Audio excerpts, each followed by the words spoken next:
for another win for him.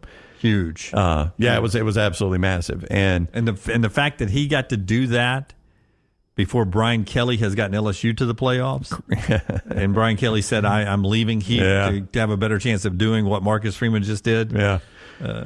That was a big win for Marcus Freeman. Some injury news in that game, though. I was about to get to that. Right, yeah, Riley Mills, that big defensive tackle, is out with his knee injury. And Kirby today, meeting the media again, asked about Carson Beck, is not definitive.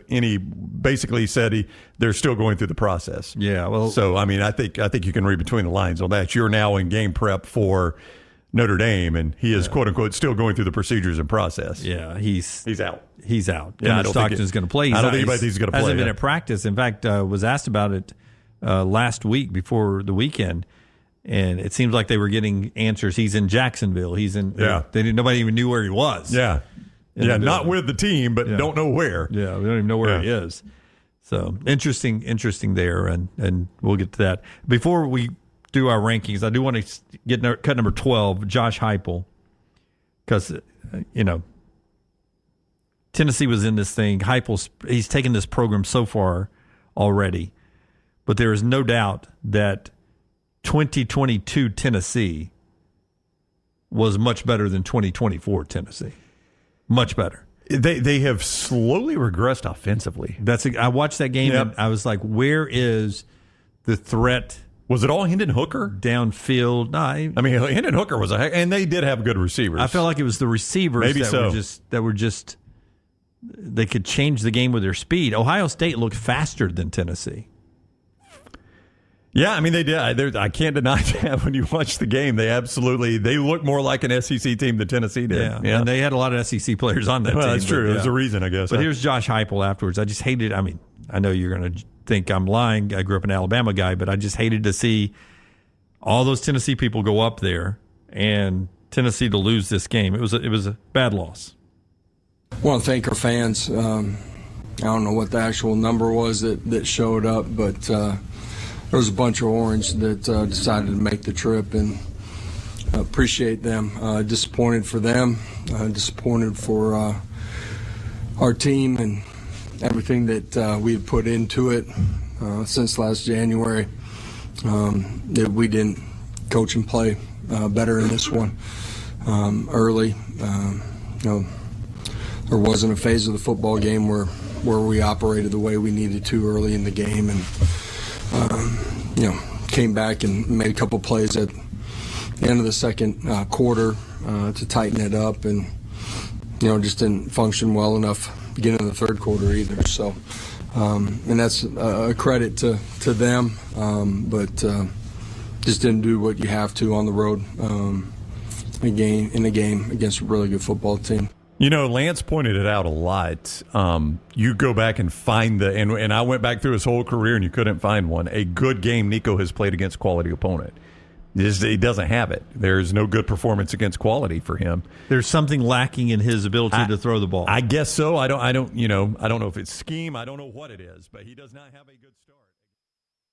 Season. At the next round, we strive to make our loyal listeners feel like they're a part of the action all season long. My name is Emily Grace McWhorter, and I do that by bringing you along for any given Saturday in Auburn or Tuscaloosa. From pregame warm-ups, touchdowns that make you feel a part of the play, and everything in between, our goal is to make you feel like you're inside Bryant Denny or Jordan Hare. Follow along on our social media at Next Round Live on Instagram, X, and Facebook. Also, check out thebarnauburn.com and covercrimson.com while you're at it. Here's to Fall Saturdays. Hang out with the Next Round on the go. Whether you're driving to work, running errands, sitting on the beach, or you just need a break from the real world, we can keep you company. Check out the Next Round, Mystery Fifth Hour, and our other shows on your favorite podcast app. We'll meet you there. Everything Next Round is on demand now in the podcast section at nextroundlive.com.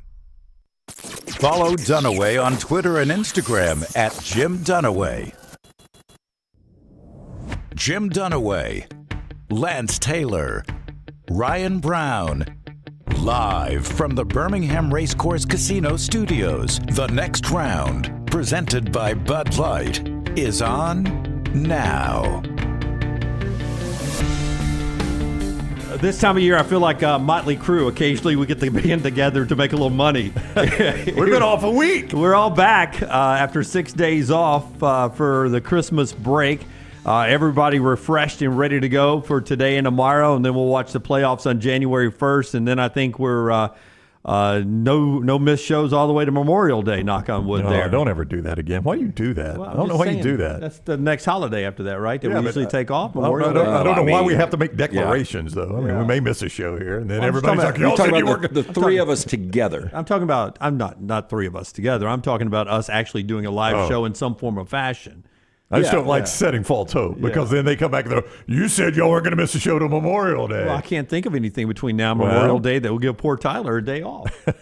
Tyler was texting me, and he's like, I don't even know what to do with my day.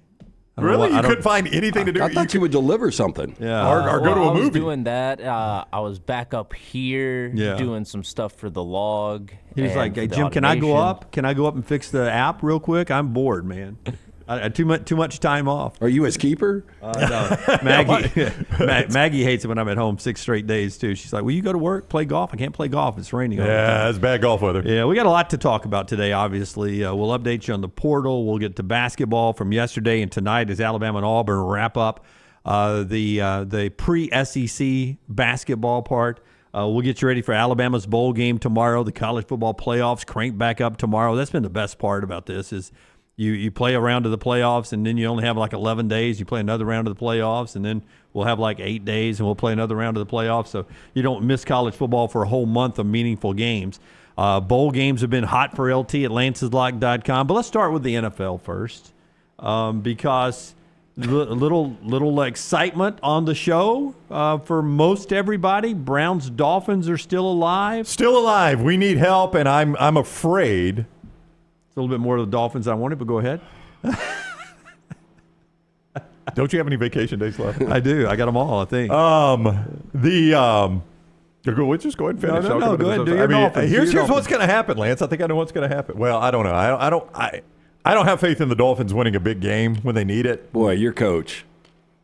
What those back-to-back challenges? The back-to-back challenges, and I don't know. Yeah, I'm ready to be when done. he's really good, you're he's like, really good. Okay. Yeah. Well, and you're also like, okay, I can take the way he handles himself, his look and everything. See, if he wins, I don't give a rip about it. Well, that's what I'm saying. Yeah. But when he doesn't, you're just like, who is this guy? When he doesn't, I care more about the losses. Like, he can wear a tutu if he takes us to the Super Bowl. I really don't care. We can hire a cross-dressing coach for all I care, as long as we go to the Super Bowl. Here's what I think we beat the Jets, but now we got to have the freaking Chiefs, who are a 9-point dog, because they don't have to play anybody to beat the Broncos. We're going to get all the way to the finish line. All backups. And I got to depend on a bunch of backups. So we put ourselves in that situation. Yeah. Bengals still alive. Bengals still alive, and the way Joe Burrow is playing. You don't want them right now. You really don't. Boy. I don't know why, and I know we're all over the place. Yeah, no, but let me hit the headlines. Rams clinch playoff spot. Hey, congrats. I'll give you a fist bump. I appreciate that. The Commanders did that for you, right? Commanders did that last night for you? Yeah, it was all strength of schedule stuff. Yeah. It's so weird. I really cannot, and this happened last year to Green Bay and Seattle. Seattle got bumped because of their strength of schedule to Green Bay. I just don't remember, and I guess it's different with 17 games, but do you guys remember a time when it was like, okay, if these teams win, your team is going to be in based on strength of schedule? Yep, nope.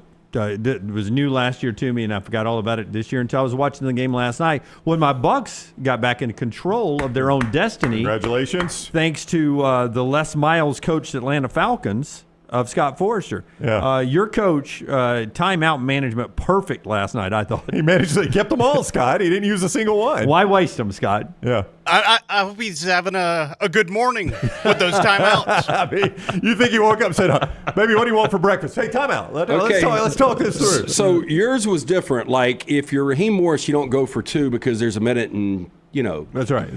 When Bo Nix threw that miraculous 4th down touchdown. After Cincinnati had completely mismanaged the clock to let them back in it. And you're on the road, you go for two in that situation. I thought so too. Yeah, how Sean Payton didn't go for two, absolutely. And Bo Nix was calling for it too. Bo Nix was saying, let's go two, and Payton went one. There was a college guy this weekend, I can't remember which game, so many games out there, but there was a college guy who literally kicked the extra point instead of going for two, It was in overtime already. I forget which game it was. Oh, no, I think you're talking about Pat Narduzzi. What bowl game was that? That was the Motor City Bowl? Yeah, but he went for it. So they were in the second overtime. And they have 4th and 1. He kicked the field goal. That's right. To send it to the third overtime. Right. What happens in the third overtime, guys? You've got to go for 2. And then get a stop. Yeah. So instead of... And he was on like the 1 yard yard line. line. 1 so yard line. instead of one play from the 1, and then you don't have to get a stop, he chose one play from the 3. You have to execute and get a stop. That's I'm right. like, what are you that doing? was the game that wouldn't end, right? Yeah. Basically, you kicked a field goal to extend overtime. to ensure That's right. that you have to go for 2 next time instead of just doing it for 4th and 1. You got to go from a play from the 2. I know. Where the other guy gets a chance to tie you or beat you. And then you have to get a stop, right? Yeah. I mean, he had the game in his hand, and he chose to kick a field goal. And at that point, we were out of town with the family, but I was watching that game. I was like, well, that's the worst game management I'll see all weekend. Yeah. And then I saw Zach Taylor, and I was like, well, that was the worst game management I'll see all weekend. And then I saw Raheem Morris. Sunday Night Football. And I'm like, other than the guy the Bears fired, that's about as bad as it gets right there. Yeah. That's what Raheem Morris did. But it's not as bad as you get. It's not as bad as you get because it was awful. I'm just going to assume you got a backup kicker. Time management is as bad as you get. Okay, yes. I'm just going to assume the front office, when they signed Kirk Cousins, never thought Michael Vick would still be available where they were picking. Because is there anybody that watched that game last? Michael Penix, excuse me. That was really thrown off. I thought you were doing some kind of analogy. Yeah, what are we doing here? But Michael Penix, Falcons uniform, left-handed quarterback who's fabulous. If Penix had started from day one, is there any doubt that division would be over with right now? They wouldn't be sitting here wondering. That guy looked so good. He and Jaden Daniels, and you called Jaden Daniels from before he'd even got halfway through his final year at LSU. Those 2 guys are going to be stars for a long, long time in the NFL. Yeah. And I felt like Penix would come was on. the quarterback from day one with the Falcons, this thing would have been locked up. Yeah, I think your Bucks would be dead. Yeah. If they had just done it like 2 or 3 weeks ago. Yeah, exactly. Yeah, your Bucks may still be dead. Yeah, I think that would have been the better call. I don't know about a full 17 games for Penix. Some of these guys do hit a wall. Yeah, but how do you do what you did with Cousins? You just didn't think Penix would be available. You didn't think he'd be available. That's the only way you end up getting Penix too. Back to the clock management.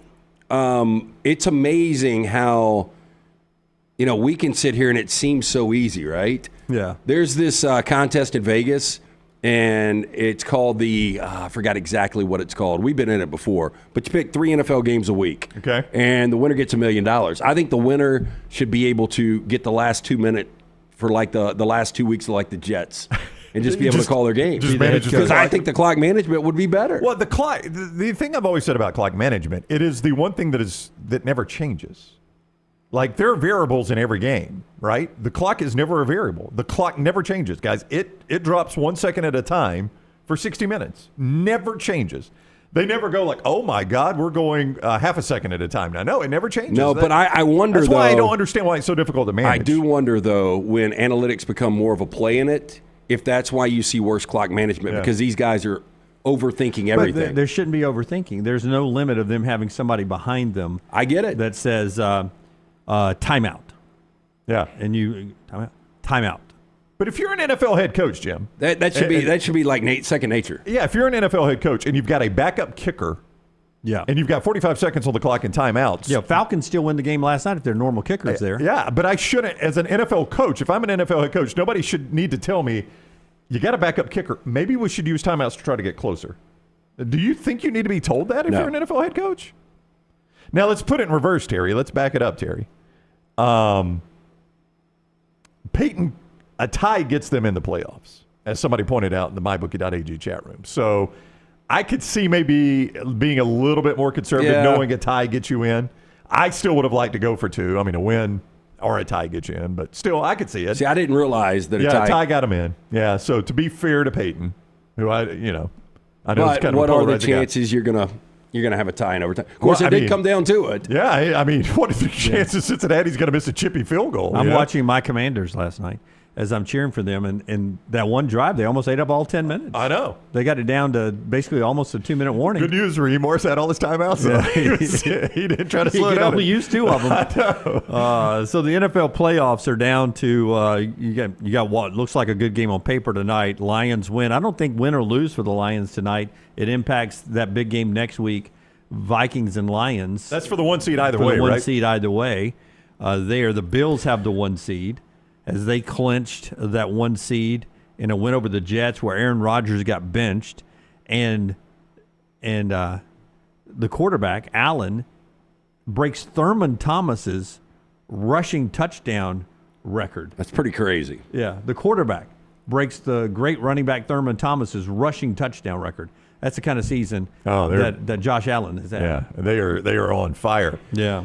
I heard Tirico say that this game Sunday night will be the most combined wins in regular season NFL game history. Yeah, 27. That's crazy to think about, though. Remember, for most of NFL, it was 14 games. There was some at 12 game, and then 14, and then 16 recently. And 16. Yeah.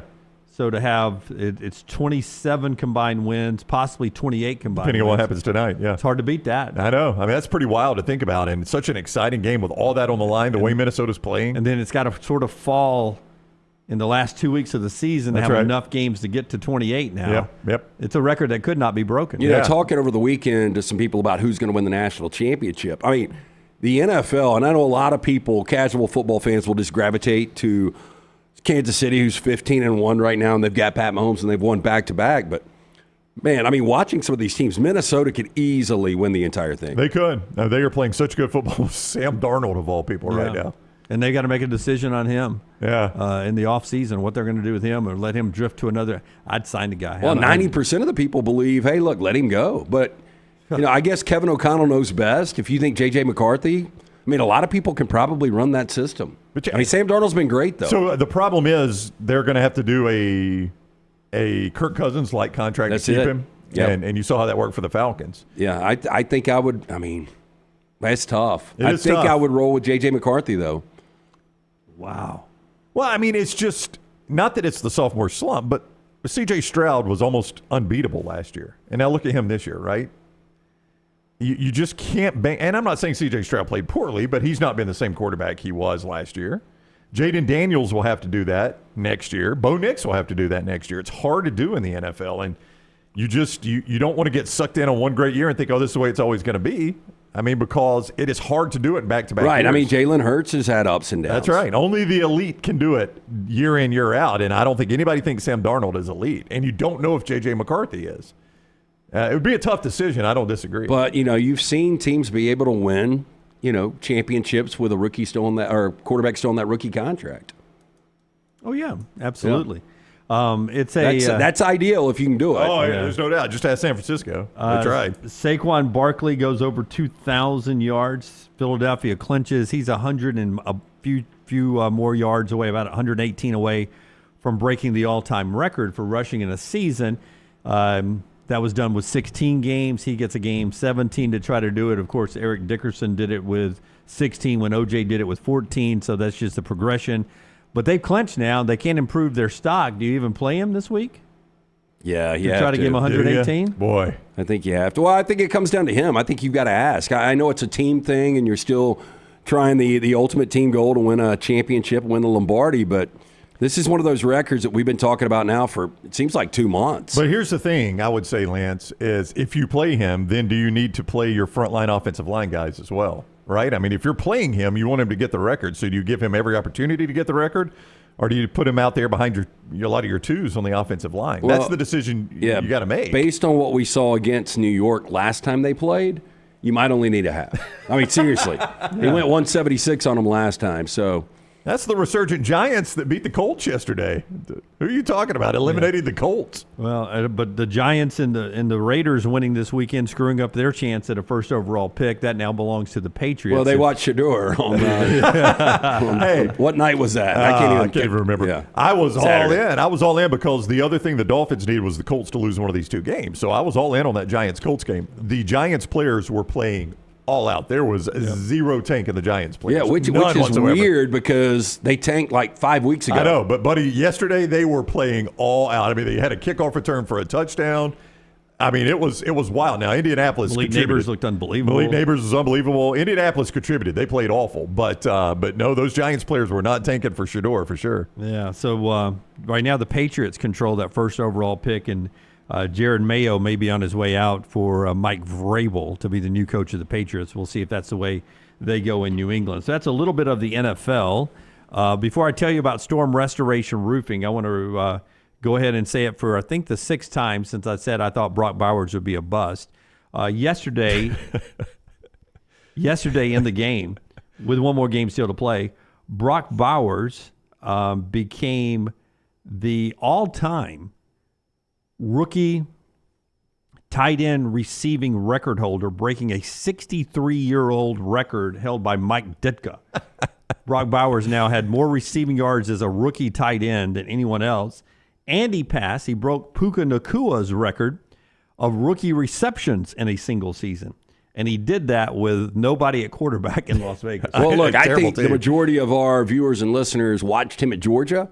If you're not a Raiders fan, if you didn't gamble against the Raiders, maybe you didn't see him this year. I know you watched him. Oh, yeah. Dolphins played him. Yeah, we played him, and that's all they do. That's all they do is throw to Bowers. Yeah. It's really all they've got. And Lance is right. I didn't understand with Michael Mayer getting drafted 2 years ago out of Notre Dame, they just went best player available. And, boy, it's worked out for – well, I say it's worked out for them. They suck. They've at least got a good player. He's been incredible. 4 wins. It's worked out, yeah. Yeah, no, Lance is right. That day we played them in Miami, it was all they did was throw to Brock Bowers every play. So, I mean, in a sense, if you've watched him, it doesn't surprise you that he broke the record. Lions and 49ers tonight, 7:15 on ABC. One more week of the regular season. We'll talk about Ashton Jeanty's place in the NFL. Mel Kiper with an interesting story later on. College football still to come in this segment as we're on the eve of Alabama playing Michigan in their bowl game down in Tampa. You'll hear from some Tide players in just a second. But Storm Restoration Roofing, want to remind you that, you had a couple of days where you just were raining sideways out there. And you probably know if you walk upstairs into your attic, you could see some water entry points. But if you don't, you need that roof inspected, or if you want to know where that water is coming from, now's the time to call Greg from Pell City, Greg Nelson and Storm Restoration Roofing, 205-542-3531.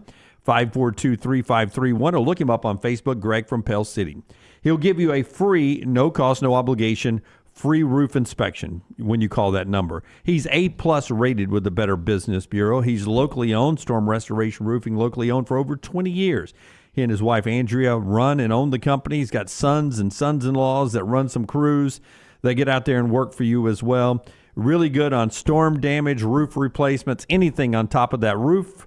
He'll handle it for you. Storm Restoration Roofing, 205-542-3531. And our friends at Woodhouse Day Spa. My wife and I were at a wedding this weekend. We were coming back, and LT, she literally said, I cannot remember the last time that I've had a massage. Well, something had popped up on her TikTok feed of somebody getting a massage, and I was like, I need to sneak off to Woodhouse and get her a massage. I had a handful of guys literally on Christmas Eve texting me, hey, man, what is y'all's code? What is the special? I've waited to the last minute. Yeah, look, and we know that everybody procrastinates out there. Now that the holidays are over, show her she's really special.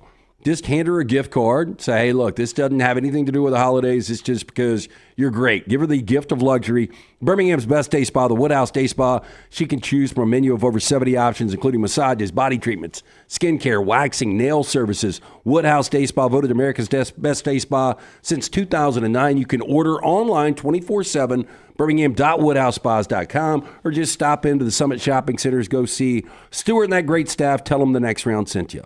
Tony Tsoukalas, is that how you say his name? Yeah. Yeah, Tony Tsoukalas, who covers Alabama, tweets this moments ago. I'm always, sometimes uncomfortable with this. When you start saying people look like people. Yeah. Well, you want to make sure. Well, sometimes it's not a compliment. Yeah. Apparently, according to Tony, who's in Tampa covering Alabama's bowl game, at a news conference this morning, a reporter told Kalen DeBoer that Jeff Daniels should play him in a sports movie, if there was a sports movie. Now, Tony goes on to point out, this is the same reporter who also told Sharon Moore that Cuba Gooding Jr. was a dead giveaway for him. I've never looked at Sharon Moore and thought of Cuba Gooding Jr. I mean, either. Sharon looks like he ate like 3 Cuba Gooding Jr.'s. I've never seen that one. And we've all met Cuba Gooding Jr., and we had dinner with Cuba Gooding Jr. Now, LA. Jeff Daniels is probably 15, 20 years older now than Kalen DeBoer, but Jeff Daniels back, if you cut his hair in the Dumb and Dumber days. Well, I was going to say, give me the role where he looked his best. Can you think of one? And Tyler could pull the photo and we could see. Well, I mean, you can't go Dumb and Dumber. He's got a goofy haircut. But if he used his face and sort of wisped up his hair a little bit, to come with broadcast news, maybe.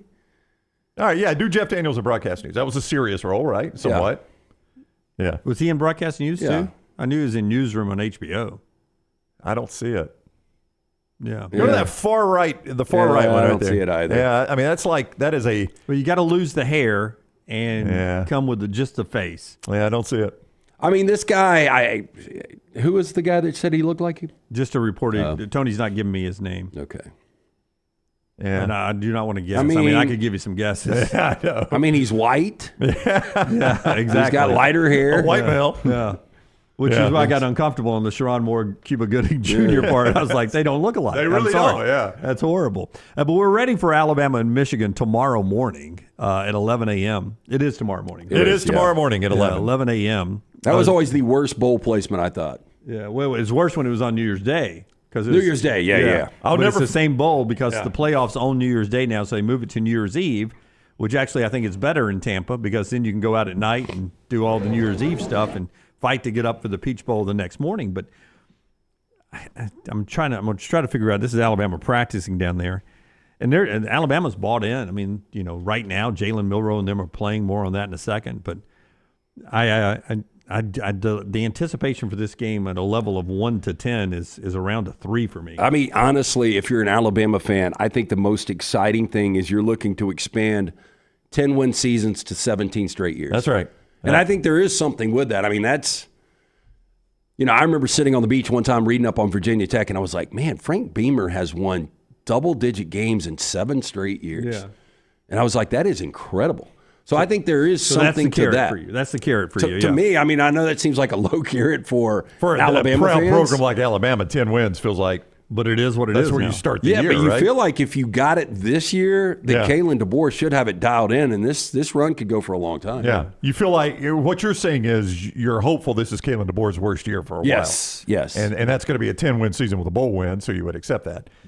I think it looks a lot better. I know that sounds I kind of agree stupid, with but 10-3 does look better than 9-4 for sure. Yeah, I mean it's hard to get. People are critical of me on social media for what I've said for quite a while. This really has nothing to do with the expanded college football playoff. I've said this a while, Jim. Bowls are exhibition games. Well, that gets me to my thought. Boy, they have been fun, though. They have been. And that's why people are like, Brown, these are fun to watch. I'm like, I'm not saying they're not fun to watch. Yeah. I watch NFL exhibition games. But they absolutely mean nothing. Yeah, I mean, the whole... Which gets me to my point. Okay, give me your point. Okay, here's my point. You're itching for this one. Okay, you ready? Yeah. Jalen Milroe should 100% do what Cam Ward just did. And I think Alabama fans should embrace that. The coaches should want it. I would love to see Jalen Milroe play a half because he wants to play for Alabama. But I want to see the next version of Alabama. I want to see Ty Simpson at quarterback. So you're saying... I don't think Miami liked what they saw. Well, I'm just saying... Cam Ward did it for the benefit of Cam Ward. You're saying Jalen Milroe should do it for the benefit of Alabama. I say Kalen DeBoer should do it for Alabama.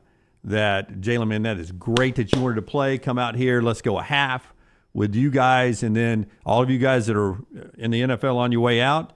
I want to see who's coming back, man. Yeah. And if that means we lose to Michigan, you lose to Michigan. It's if a bowl we game. beat Michigan, whatever that turns out to be. But I sort of want to see a little Ty Simpson, don't you? I would like to see Ty Simpson, but let me ask you guys a scenario again. I think the carrot for me is 10 wins again. So if you bring Ty in, he's struggling, and you've got an opportunity to win late. I thought Cam Ward was coming back in against Iowa State. He never took the pads off, did he? Yeah, and even the broadcast crew was kind of hinting around. I guess it was Tom Hart and Jordan Rogers and Cole. I kept craving Pop-Tarts, too. Did you? So it worked. It worked, huh? It did, yeah. How about that? Yeah. Did you see Cole's pregame where he's wearing the Pop-Tart, the same costume that Tyler had on?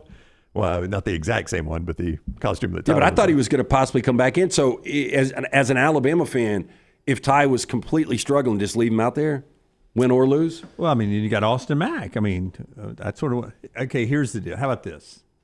Maybe we can compromise. Let's have let's say 2 drives Jalen, 1 drive Ty. So rotate them basically. Yeah, like it's a 2-quarterback system. That never not works, right? Yeah, I mean, in your setup there. My mind, Brown, is I don't think Jalen Milroe's back next year. I want to see Ty Simpson. I want to see what you have in Ty Simpson. Everybody always raves about, man, practice. Oh, Ty Simpson looks good. Yeah. I want to see Ty Simpson. Well, and I can't imagine Milroe's got a ton of chemistry with Mbakwe as a receiver. So, said he looks good. Yeah, everybody says he looks good. But, how often has Milroe thrown to him? Not much more than Ty Simpson has. Yeah, just in these drills. Yeah, just in these drills once they've gotten to Tampa.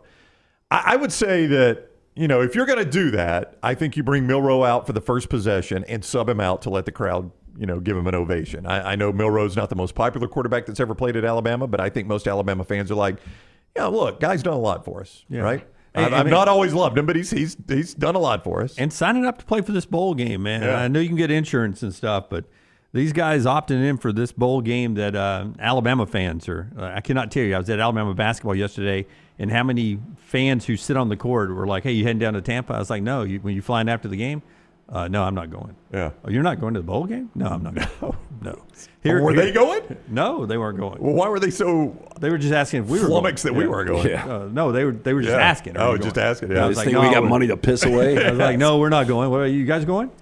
No, we're not going. We're going to watch it on TV. Here's Jalen Milroe on this possibly being his last game as Alabama's quarterback. Have you any thoughts? This possibly is your last game, and your thoughts about that? Yeah. I think, for me, it's all about maximizing right now. Take care right now because, future tense is hard to get to that point unless you take care right now. So I'm just going to, take in the moment of just playing with the guys right now. Prepare as much as possible, practice, and take care of it right now. Anything you would say to Tide fans or the people in Tuscaloosa, all the people that helped you over the years? Absolutely. The best thing for me was just the support system of my coaching staff, and just along the way, just having the great fan base of Alabama, playing in Bryant-Denny is like no other. And so, every moment that I had being a starting quarterback at Alabama, I didn't take it for granted. And so, it's just something special, being able to, wear the strip A, be the quarterback for this great state, and representing my family. Yeah, I don't know why people don't like it. I know there are a few that don't. Most people do, I think. Yeah, I think most people do. I think most people do. And I'll say this. It's the loud few that sometimes drown out 2 weeks ago, I said, I think this guy needs to come back, make $4 or $5 million. Darian Mensah, what is the report? He's making $4 million at Duke. It's that incredible. A year. At Duke, Lance. Yeah. So no telling what he could make. I don't believe that, by the way, but okay. That was in Dennis Dodd's article, right? I believe, yeah.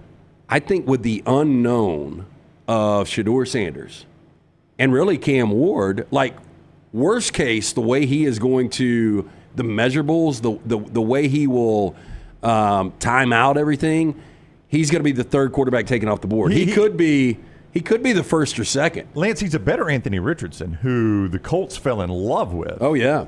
And because of his measurables in the combine. We all said that was a mistake, but yes. Yeah, but Milroe's better than Anthony Richardson. That's my point, Jim, is that all it takes is one team to say, I love that guy's measurables. He's better than anybody in Las Vegas right now. He's better than anybody in New Orleans right now. Oh, he's better than anybody in New York. There are 4 or 5 teams. Probably. Which New York? Yeah. Either team. Well, there are 4 or 5 teams that will take a flyer on this guy. So there is no way, unless something significant happens, in the next couple of months, that he doesn't go in the first round now. Well, let's talk about that when we come back, because one of the news items that happened while we were off was Carson Beck declared for the NFL draft. So we'll talk about Beck, Milroe, Quin Ewers, who has playoff games left to play, and others. One more note here in this opening segment after we tell you about a couple of our great sponsors. One of those is our friends at Way to Wellness, your journey to healthy living. Tell them, Jimmy. Tell them what, Brownie? How much you're down? I'm only down 11. Only 11 since when, Jim? Since the SEC championship football game. That's not even been a month. Yeah, that's 11 pounds in a month. You got a parasite? I was on my way. More on that later from you. 200 pounds when I checked in on the SEC fanfare stage.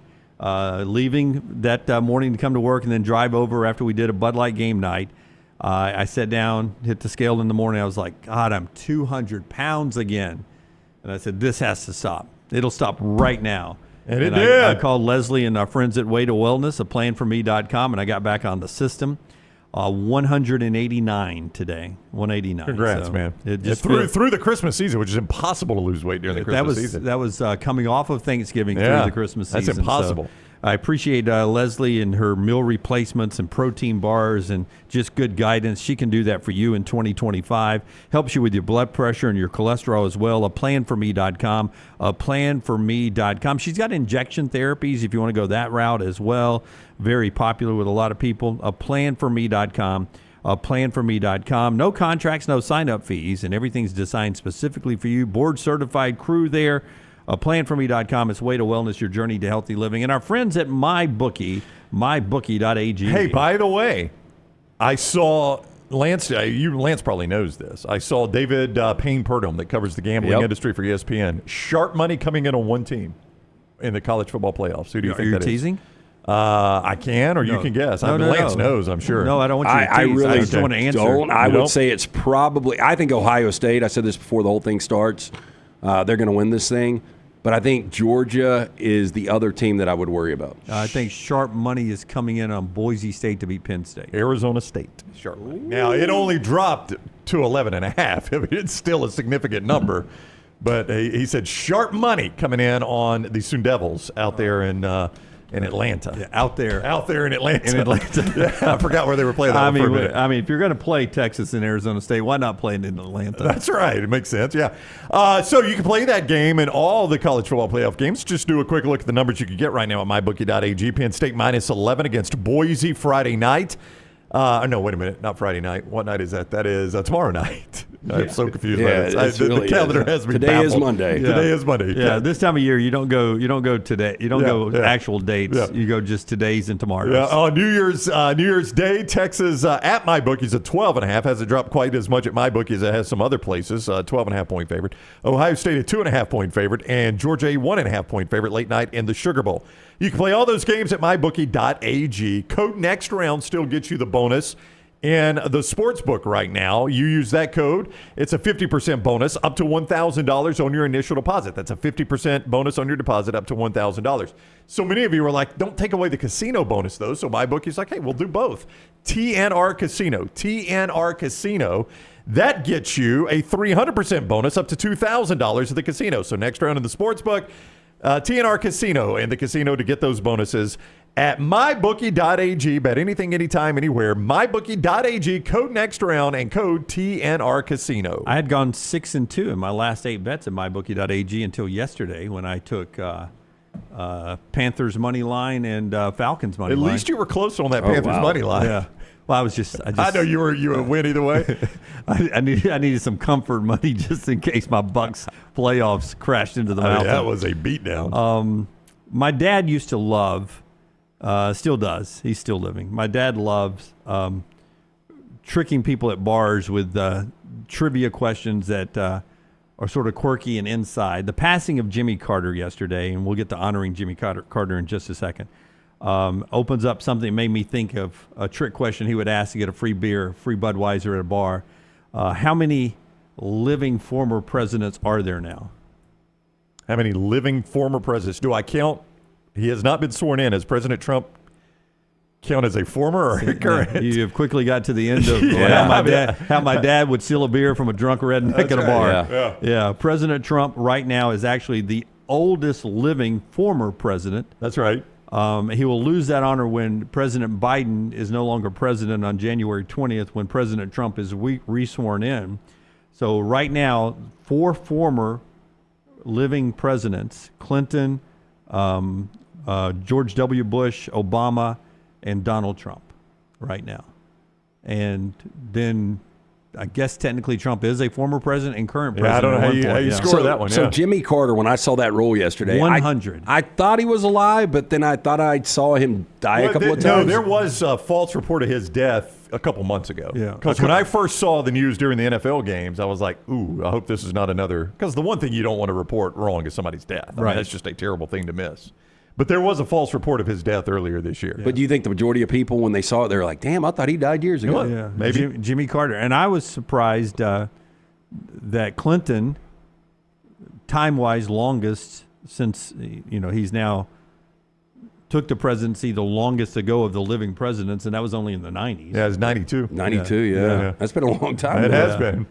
He's 78. George W. Bush is 78. President Trump is 78. But by 22 days, I think he is the oldest living former president, and he's about to be the president again. And President Obama's the youngest. Obama is 63. President Obama is 63, and Joe Biden is 82. So on January 20th, he becomes the oldest former president, living president. Which is pretty wild to think about. President Clinton was president in 92, and he's still younger than the guy that's just about to leave office. It's just kind of weird, and isn't younger it? by days than the guy who's about to take the office. I know. It's kind of But wild. I think Clinton was one of those because he always had the gray hair. Yeah, he did. He was a silver fox when he first took office, right? Always looked kind of old. Yeah. Jimmy Carter, who was a Navy guy, took office in 1980, left office in 1981 on January 20th. So he was there 77, 78, 79, and 80. Tough times in America.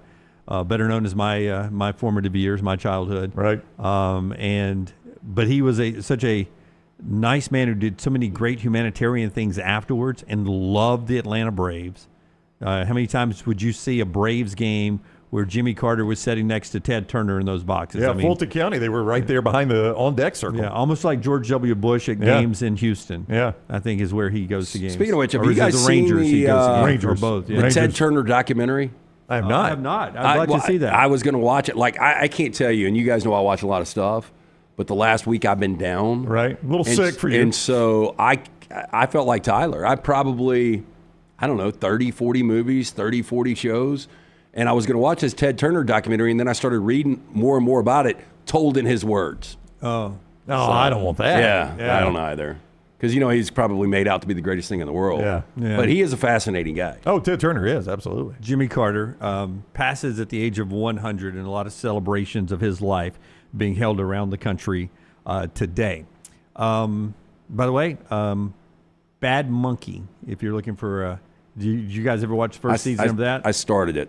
Didn't like it? Only made a couple of episodes. Oh, I love it. Vince Vaughn at his best. He and I have such different tastes. A little romantic comedy, dark comedy. I watched the trailer, and I couldn't decide if I wanted it or not. It just, it was so hokey, the first episode. I like it. You seen it, Tyler? I have not. Forrester? Forrester's always with his kids. Yeah. No. I did have the misfortune of seeing Red 1 over the my God. break. Forrester, I let Maddie pick a holiday movie, and that was the last one. Red 1? Terrible. It's one of the worst movies I've ever seen. Wow. It's awful. I don't know if I go that hard with it, but it's not good. Yeah. No, I would. Yeah, it was that bad. It's bad. It costs $200 million to make. So they won't make that back, you don't think? No. Yeah. It made like And I know 30 or people 40 are like in hot and cold theaters. on Rotten Tomatoes, but like the Pop-O-Meter, so like, what the audience gives it, it was like 90-something%. So I was like, this can't be that bad. That's right. And It's it terrible. was. Yeah. Terrible.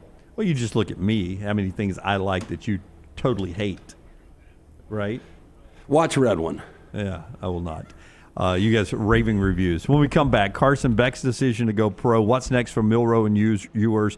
More college football when it comes to the playoffs, which resume tomorrow night, and then 3 games on a perfect January 1st, back to back to back. All that straight ahead right here on the next round, being brought to you by our friends at Roback, roback.com. The promo code is TNR20. We all got Roback for Christmas. It doesn't have to be Christmas for you guys. Go check it out right now, roback.com, roback.com, promo code TNR20. Back in a moment. Take the next round anywhere you go with official Next Round gear. Buy yours today at nextround.store.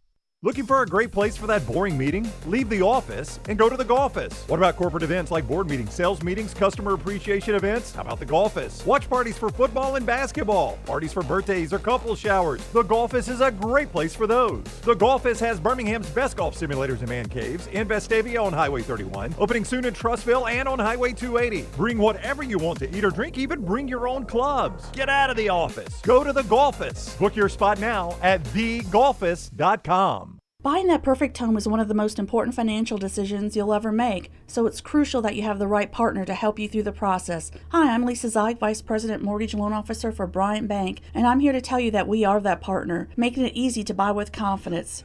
We offer a variety of mortgage products to fit your unique home buying situation. That kind of hassle-free approach might not be what you'd expect from a bank, but it's exactly what you can expect from us. Give me a call today or visit one of our 18 offices across the state of Alabama and let me show you what banking beyond expectation is all about. Hey, Lance Taylor from the Next Round to tell you about one of our favorite places for breakfast, lunch, and dinner. That is Hamburger Heaven since 1982. Hamburger Heaven has been serving Birmingham's best hamburgers, cheeseburgers, French fries, hand-spun milkshakes, and sandwiches made fresh to order. All of their ingredients are fresh and prepared daily. This includes their beef, always fresh, never frozen, hand-pattied each and every day. For breakfast, lunch, or dinner, visit any of the 4 locations, Highway 280, Irondale, Gardendale, and Homewood. This hour of The Next Round is presented by the Birmingham Racecourse Casino, now featuring 7 days of giveaways with your chance to win a share of up to $125,000. The more you visit the Birmingham Racecourse Casino, the more chances you have to win.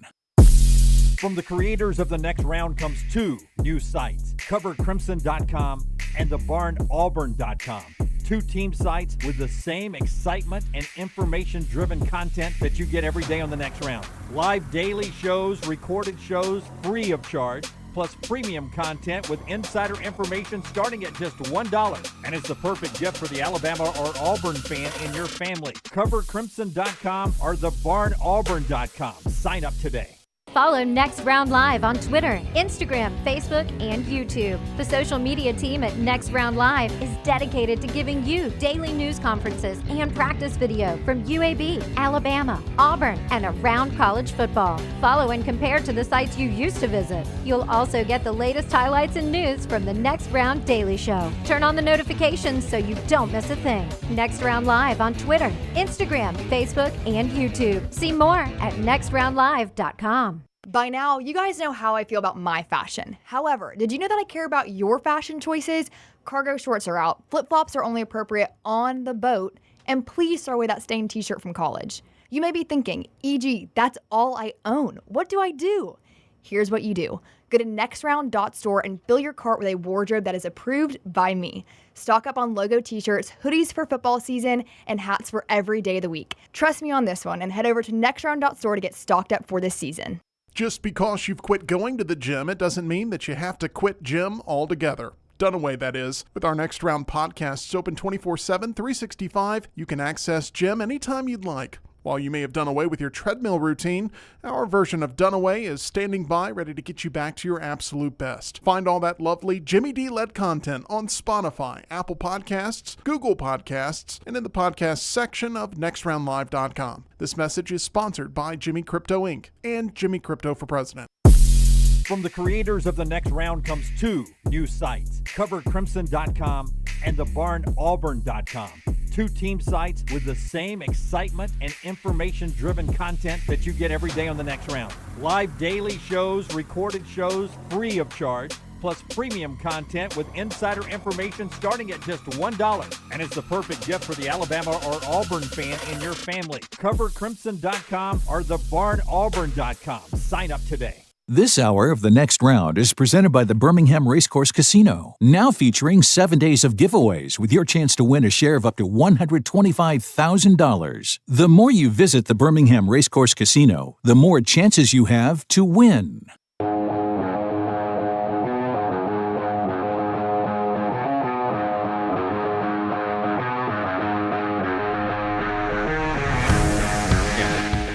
All right, back with you on The Next Round. Getting ready for Alabama, Michigan, and then the playoff games.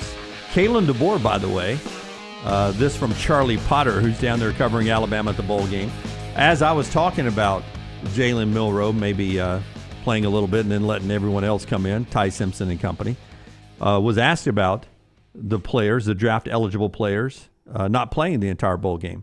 And DeBoer says they're here to go to the distance. Quote, I think they're here to win, to compete, end quote. That from Kalen DeBoer this morning down in Tampa as Alabama and Michigan get ready for that bowl game. I want these guys to react to what Cam Ward did, and then we'll talk Carson Beck right after we tell you that the show is being brought to you by Hemp Hill Services. They bring you the best and worst every Monday, and they bring you great service at your house. Yeah, trust the name Birmingham's trust since 1954 for all of your plumbing, heating, and cooling issues. Call Adam, Chad, Andrew, the guys there, 205-229-2090. Hard to stop a train. For more information, hemphillservices.com. All right, I'll just read one text I got, and I was at a wedding when it was actually happening, so I didn't really know what the guy was upset about. I was like, I'm sorry, I'm at a wedding. I don't know what a pile of crap Cam Ward is. Disgusting. Wow. So how did you guys react to Cam Ward going in, breaking Case Keenum's record for touchdown passes, career touchdown passes in the first half, and then shutting it down, opting out of the second half of the bowl game? Were you upset? Were you throwing things at the wall? Were you calling Cam Ward a pile of crap? I mean, what was the plan? Yeah, that's the thing, and Cristobal has not answered that. Yeah, he said that was a private conversation. That's right. Yeah. But, you would like to know, was it all self-serving? Hey, let's just break the record. Let's get out of there.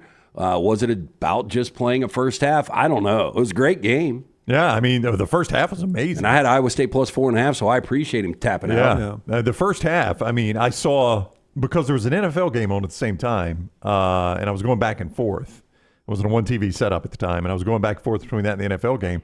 But I saw somebody said that the end game total jumped up to 102 or something like that. Yeah. The way that game started, which is, I don't know what the record is for the highest game total. That's got to be close, though. Yeah. 102 points. Well, if you knew Cam was going to sit out, too, that was an easy play. It was easy under, right? I mean, it's a selfish move. We can't call it anything other than selfish, right? Am I wrong? I mean, to go in and get a personal individual record. And then completely shut it down. And then completely shut it down and your team loses by a point. But how is it not selfish to just not play in the bowl game? Because I went and played a half. I say it's less selfish because your team has been able to prepare for you to not be there. Like your team goes in knowing you're not going to be there, right? I assume Cristobal knew the plan. I'm not saying it's not selfish. I'm saying that's less selfish. And then it's more, if you're not playing at all, it's more of a money decision. Like, this obviously was a personal decision to break a record. It does seem that way, yes. Yeah, 100% it was. I don't know how else you could. Now, again, I've got to be consistent here. I think bowl games are exhibitions, so that's the type of stuff you do in an exhibition game. I think it shows you a lot of people approach bowl games as exhibitions. If the team knew about it and the team was okay with it, and they're like, we believe in Cam, we want Cam to get the record, I got no problem with it. The team made that decision, right? But we don't know that because Cam Ward has not met the media in quite a while, which does him a disservice. And Mario Cristobal will not answer the question, which only sparks this controversy, right? I mean, Mario Cristobal could shut it down. And this may not be the truth, but if Mario Cristobal came out after the game and said, hey, listen, I just want to clear this up. We didn't say anything before the game, but we met as a team. Everybody knew about Cam's record. Cam was fine playing the whole game or not playing at all. We thought it was best for Cam for him to get the record and shut it down. The team 100% agreed with that. I don't think anybody would have a problem with it, right, if the team 100% agreed to it. Yeah, I agree 100%. Yeah, it's their team. I don't know why I would have a problem with it if the team agrees to it. I'll say it again. I've got no problem at all if Kalen DeBoer has a plan because he wants to work his guys. And he tells Jalen Milroe, man, thank you for playing in this game. We're going to let you play. We're also going to play Ty Simpson and Austin That's Mack. Right. We want to get them but important snaps. if there was a plan like that, Cristobal would have been transparent about it. So you're saying he said private to help Cam Ward. To soften the blow of Cam Ward. By the way, my take, Rocco Beck, watching him this year and his development, he's a poor man's Johnny Manziel. And he's coming back, right? Yeah, he's coming back. I mean, he's pretty young, right? He's not young. I think he's in... He's got 2 more years? Well, I think he'll be a redshirt junior. Yeah. Yeah. But, I mean, he'll be there the full... So that means he's got 2 to 6 years left. Yeah. So, well, by then, yeah. And he'll make a lot of money. I didn't like his choice of Pop-Tart afterwards. What do you go with? Berry? He went with the cinnamon roll. Oh, no. And I don't like the cinnamon roll. I don't like any of the chocolates. I'm all berry. The brown sugar cinnamon Pop-Tart is the best. I think it's a generational thing. I really do because I don't think we grew up with that. I think we only had berries. See, my son, who is 20, Tyler's probably 3 years older than him, that's his favorite too.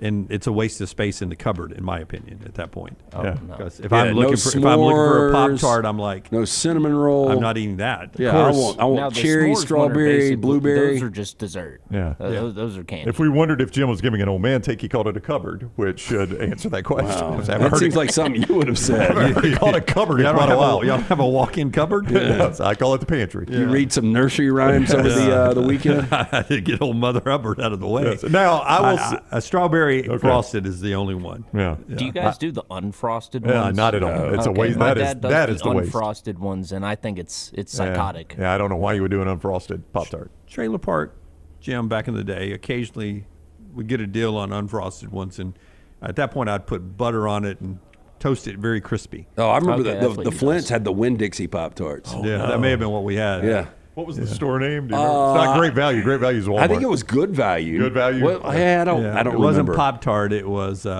It was some kind of pastry. Yeah, you could not call it Pop-Tart. I think you called them toaster pastries or something like that. Yeah. They were pretty good. They were just a little off. Yeah. Yeah.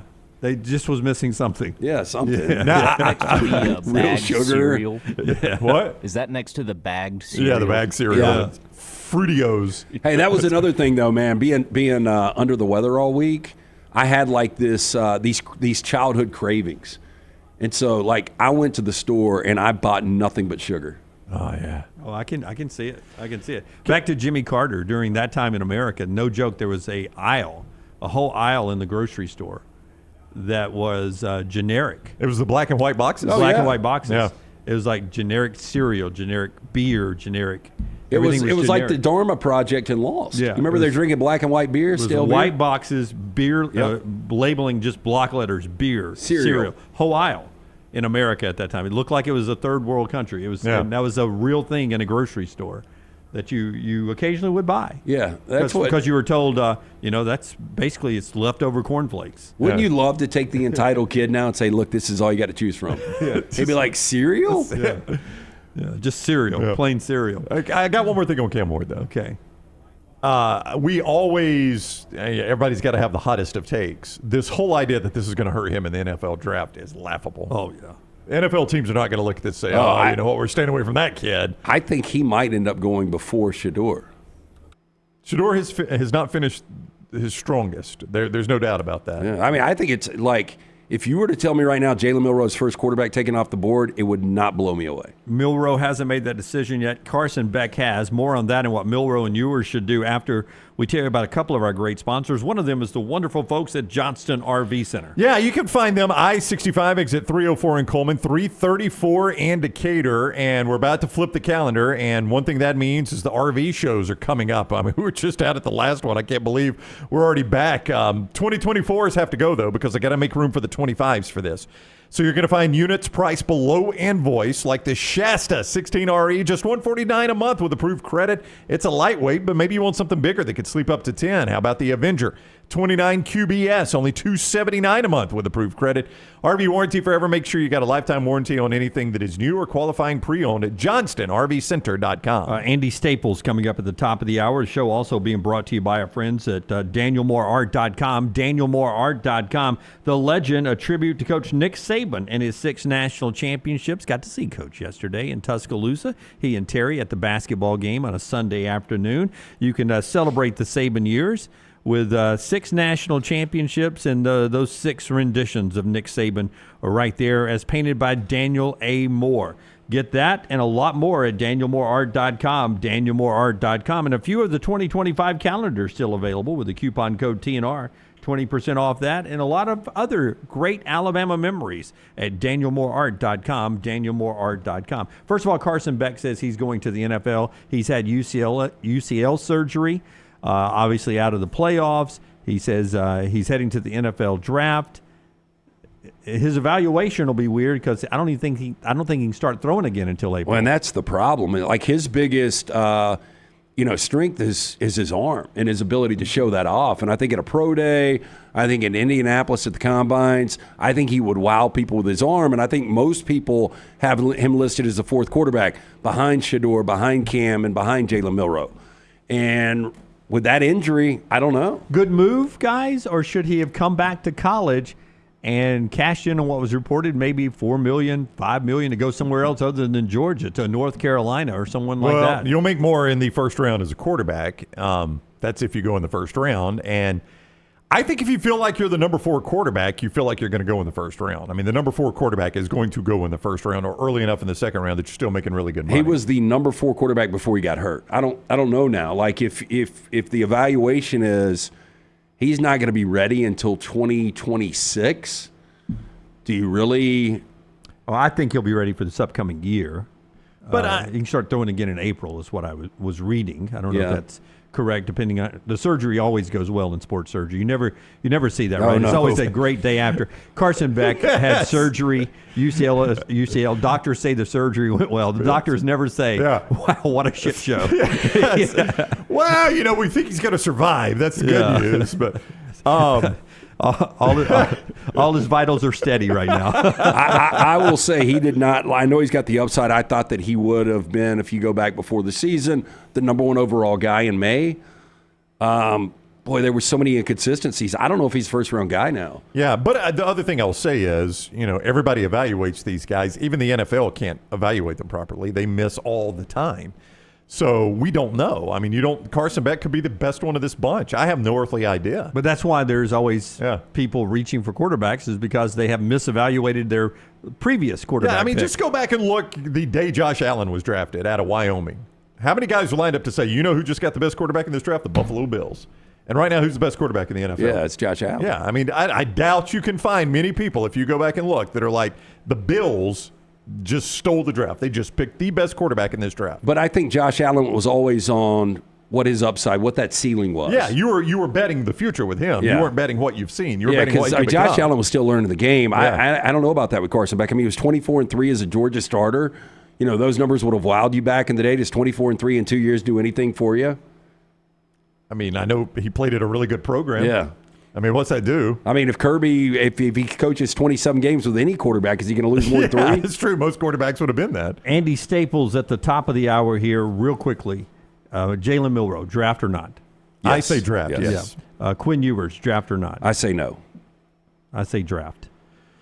I think Quin Ewers will be in the draft, though I just saw odds. There are now Vegas odds on where he'll play next year. We can come back to that if you like, Please because do. I do find it interesting. Remind me of that, and I'll come back to it, because if he Ole Miss? These are if he stays in college where he'll play next year. Speaking of Ole Miss, Jackson Dart also entered the NFL draft. No surprise there. When we come back, we'll talk to Andy Staples. This is the next round. Follow the Next Round on Twitter, Instagram, and Facebook at Next Round Live. Remember the name Way to Wellness if you're battling weight loss in your life. I'm Jim Dunaway from the Next Round. There was a time I was over 216 pounds until Way to Wellness helped me lose 45 pounds, and now for over 2 years, they've helped me keep that weight off. Here's their website, aplanforme.com, aplanforme.com. That's a great name for a website because there's no cookie cutter plan. Everything is designed specifically for you. No contract, no sign-up fees, and your first consultation is free at Way to Wellness. The beauty of the holiday is at the center of your table with the New York Butcher Shop. Their selection of USDA certified Angus prime rib roast, beef tenderloins, and fillets, as well as premium pork and lamb cuts, are the finest selections available in the market and are hand-cut just the way you want. With side dishes handmade by their professional chefs, your holiday meal is complete. Visit one of their 2 locations today, in Cahaba Heights or off Highway 119 in Greystone. Place your order today. The New York Butcher Shop. Rare quality, well-done service. Hey, there's nothing worse than waking up to a plumbing problem. Don't get caught in a flooded house. Call the guys at Hemp Hill Services. Adam, Chad, and the team at Hemp Hill are the only ones I trust to fix it and fix it right the first time. Hemp Hill Services does it right and always at a fair price. For all of your plumbing, cooling, and heating needs, trust the name that Birmingham has trusted since 1954. That is Hemp Hill Services. Call now, 205-229-2090. That's 205-229-2090. Storm season is here. Make sure you have a plan of action in place right now. Greg from Pell City and Storm Restoration Roofing should be your first call when storms hit. Insurance companies love working with Storm Restoration Roofing because of Greg Nelson's name and reputation in the industry. When storms hit, call Greg Nelson. He's local, 205-542-3531. He's the home of the free no-cost roof inspection. Greg from Pell City on Facebook, 205-542-3531. It's Storm Restoration Roofing. Let's face it, a home is one of the most powerful assets you can have, and our friends at Mortgage Right want to help you build wealth through home ownership. Mortgage Right is all about providing competitive rates, a variety of loan products, and a multitude of resources for a seamless home buying experience. They treat their borrowers like family and are always looking to bring more happy homeowners under their roof. See more by visiting mortgageright.com/TNR today and start living. That's mortgageright.com/TNR. NMLS 2239 Equal Housing Lender. Happy football season. At the Next Round, we strive to make our loyal listeners feel like they're a part of the action all season long. My name is Emily Grace McWhorter, and I do that by bringing you along for any given Saturday in Auburn or Tuscaloosa. From pregame warm-ups, touchdowns that make you feel a part of the play, and everything in between, our goal is to make you feel like you're inside Bryant-Denny or Jordan Hare. Follow along on our social media at Next Round Live on Instagram, X, and Facebook. Also, check out thebarnauburn.com and covercrimson.com while you're at it. Here's to fall Saturdays. From the creators of The Next Round comes two new sites, covercrimson.com and thebarnauburn.com. Two team sites with the same excitement and information-driven content that you get every day on The Next Round. Live daily shows, recorded shows, free of charge, plus premium content with insider information starting at just $1. And it's the perfect gift for the Alabama or Auburn fan in your family. Covercrimson.com or thebarnauburn.com. Sign up today. Follow Next Round Live on Twitter, Instagram, Facebook, and YouTube. The social media team at Next Round Live is dedicated to giving you daily news conferences and practice video from UAB, Alabama, Auburn, and around college football. Follow and compare to the sites you used to visit. You'll also get the latest highlights and news from the Next Round Daily Show. Turn on the notifications so you don't miss a thing. Next Round Live on Twitter, Instagram, Facebook, and YouTube. See more at nextroundlive.com. Jim Dunaway, Lance Taylor, Ryan Brown. Live from the Birmingham Racecourse Casino Studios, the Next Round, presented by Bud Light, is on now. Live now, hour number 2. The guy who actually built our studio just walked in. That's right, to tell us Happy New Year and Roll Tide. Yeah, he said Happy New Year and Roll Tide. Roll damn tide. High tide. High tide. Yeah. All right. No commercial, by the way. Let's talk college football with our buddy Andy Staples here. Alabama, Michigan tomorrow. Those quarterbacks we were just talking about. And I love the calendar. 4 more playoff games in a short period of time. Ready to go, man. Absolutely. Andy Staples joins us now. You see him every single morning on 3, the Andy Staples Show. What is up, Andy? How are you today? Can we talk about the high tide commercial? It drives me insane. It's not the high. There are 2 things about it that drive me nuts. One is the way the guy's wearing his hat, like he's never worn a hat before in his life. Yes. The second is, how old are the people who are supposed to be the players. Alabama players? I know, it's like 40-year-olds. These dudes are in their 40s. Yeah, and the last guy gets off as like an out-of-shape soccer player, like crazy hair. Could you not find some 20-year-old? Like, there are football players you could hire as extras. This is the world of NIL. I mean, yeah, right. It's NIL. You could pay these guys. Probably get them cheaper, in fact. No, I hate the commercial myself. I'm with you on that one. I mean, but in all seriousness, moving forward, if you're Greg Byrne and people like that, you're going to use the Alabama logo. It's great advertisement, but you also have to use our players. Yeah. And make that a reward for the walk-ons. Because, listen, Alabama walk-ons look very, like, they look like guys who started other programs. They look like what you're on for there. We were talking, Andy, about quarterbacks that possibly will go to the NFL, and Quin Ewers' name came up. You know, is there a possibility that Texas can win a national championship with Quin Ewers and say, hey, look, man, we appreciate everything you've done, but we don't want you back? We had this conversation on the show today, and it's really interesting because obviously I don't think you can have Arch Manning. Like, Arch Manning's not going to sit another year. So you have to make a decision. I do think if Texas wins the national championship, that probably is a problem that solves itself. Because to win a national championship, Quin Ewers is going to have to play really well over the next few weeks. And I think he would play so well that he would be very confident entering the draft. And you look at this class, it's not a super strong draft class. You know, you got Shedeur Sanders, you got Cam Ward, you got Carson Beck, who's coming off a UCL injury. So essentially Tommy John surgery. And then Drew Aller said he's coming back. Like, that's the other question. What if Drew Aller leads Penn State to a national title? Is he still coming back? I think he is. Because I think Drew Aller's situation is he's sitting there going, I can be 1-1 next year if I have a good year next year.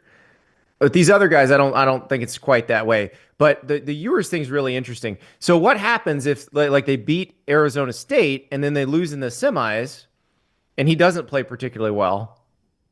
Like, what do you do then?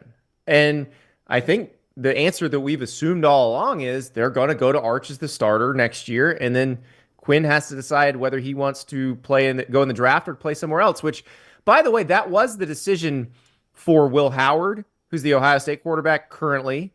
He was looking at that last year, and Cam Ward was also looking at that. Remember, Cam Ward briefly decided to enter the draft. Yeah, I do remember that, and ended up probably improving his stock greatly this year playing at Miami. I'm interested with your outrage, if any, on what Cam Ward did this weekend. And what did Cam Ward do? I mean, seriously, do you actually believe Cam Ward walked in at halftime and was like, I'm out? Or how about the thing that makes much more sense if you understand how football works, that they probably agreed he was going to play a half, and then they were going to Emory Williams. But if you're and then Mario Cristobal didn't want to admit to that plan. Why not? After it cost them a game. Well, and wonder if Cam hadn't broken the record if he was a touchdown away. Does he play the whole game? He kept playing after he broke the record. He broke the record in the first quarter. Yeah. See, I mean, seriously, guys, let's use some common sense here. You really with us think in the Cam first... Ward walked in and was like, I'm done? That's the way it's been reported, Andy. Maybe not. It hasn't maybe been not. reported at all. Yeah. I believe no one has said what happened. And Cristobal is being very silent. I said in the first segment that I really, as a guy who's followed Alabama his whole life, I want to see Ty Simpson in the game tomorrow morning. So I would have no problem Milroe playing a half and Ty Simpson playing the second half. I think they were embarrassed because they lost. And they didn't want to admit to this that this was the plan all along. Now, there's also the Galaxy Brain version of that, where they knew that Emory Williams was going to look like that. And it is a cry for help. It is a bat signal to the transfer portal. Like, if you're a quarterback, please, we need you.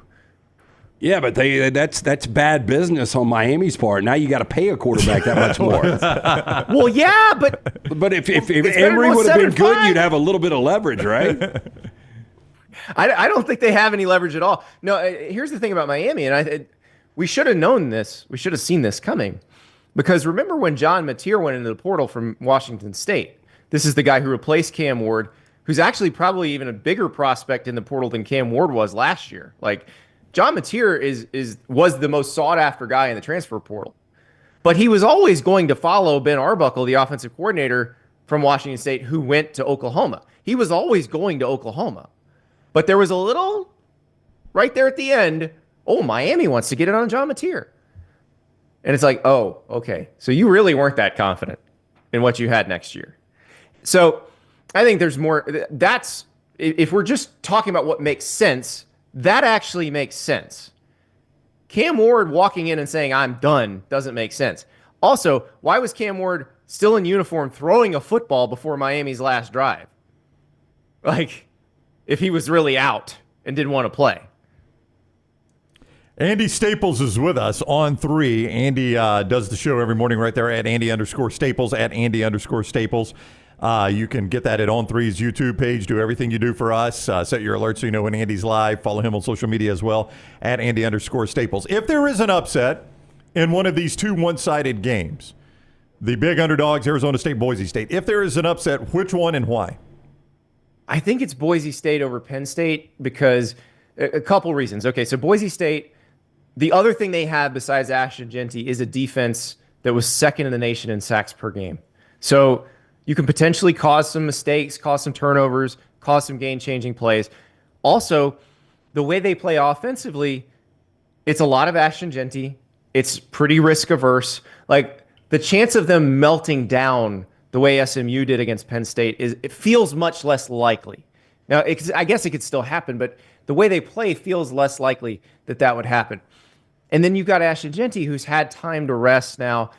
Do we get to see the first month of the season Ashton Jeanty, who was averaging 10 yards a carry, who had a great game against Oregon, which from a talent standpoint has every bit as good of a defense as Penn State's? So that's the path. I still don't know if it can be done.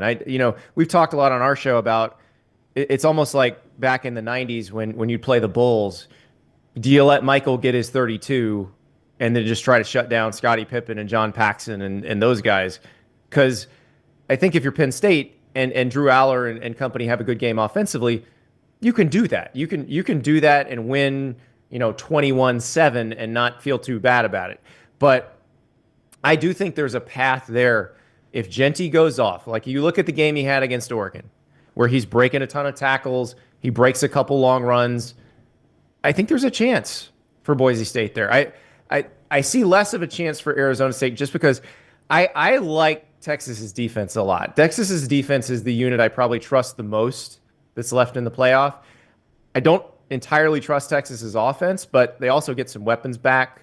You know, they were banged up in the second half of that Clemson game. We were still ramming it down Clemson's throat. So I think Texas is okay against Arizona State. That I would worry a little bit if I was Penn State. But again, if they play their best game, they still win. But if we see Ashton Jeanty go off, if he has one of those 25 carries for 200 yards, 3 touchdown games, Boise State can win it. I've kind of talked myself, Andy, into Gunner Stockton's going to be okay. I know Notre Dame's defense is really good.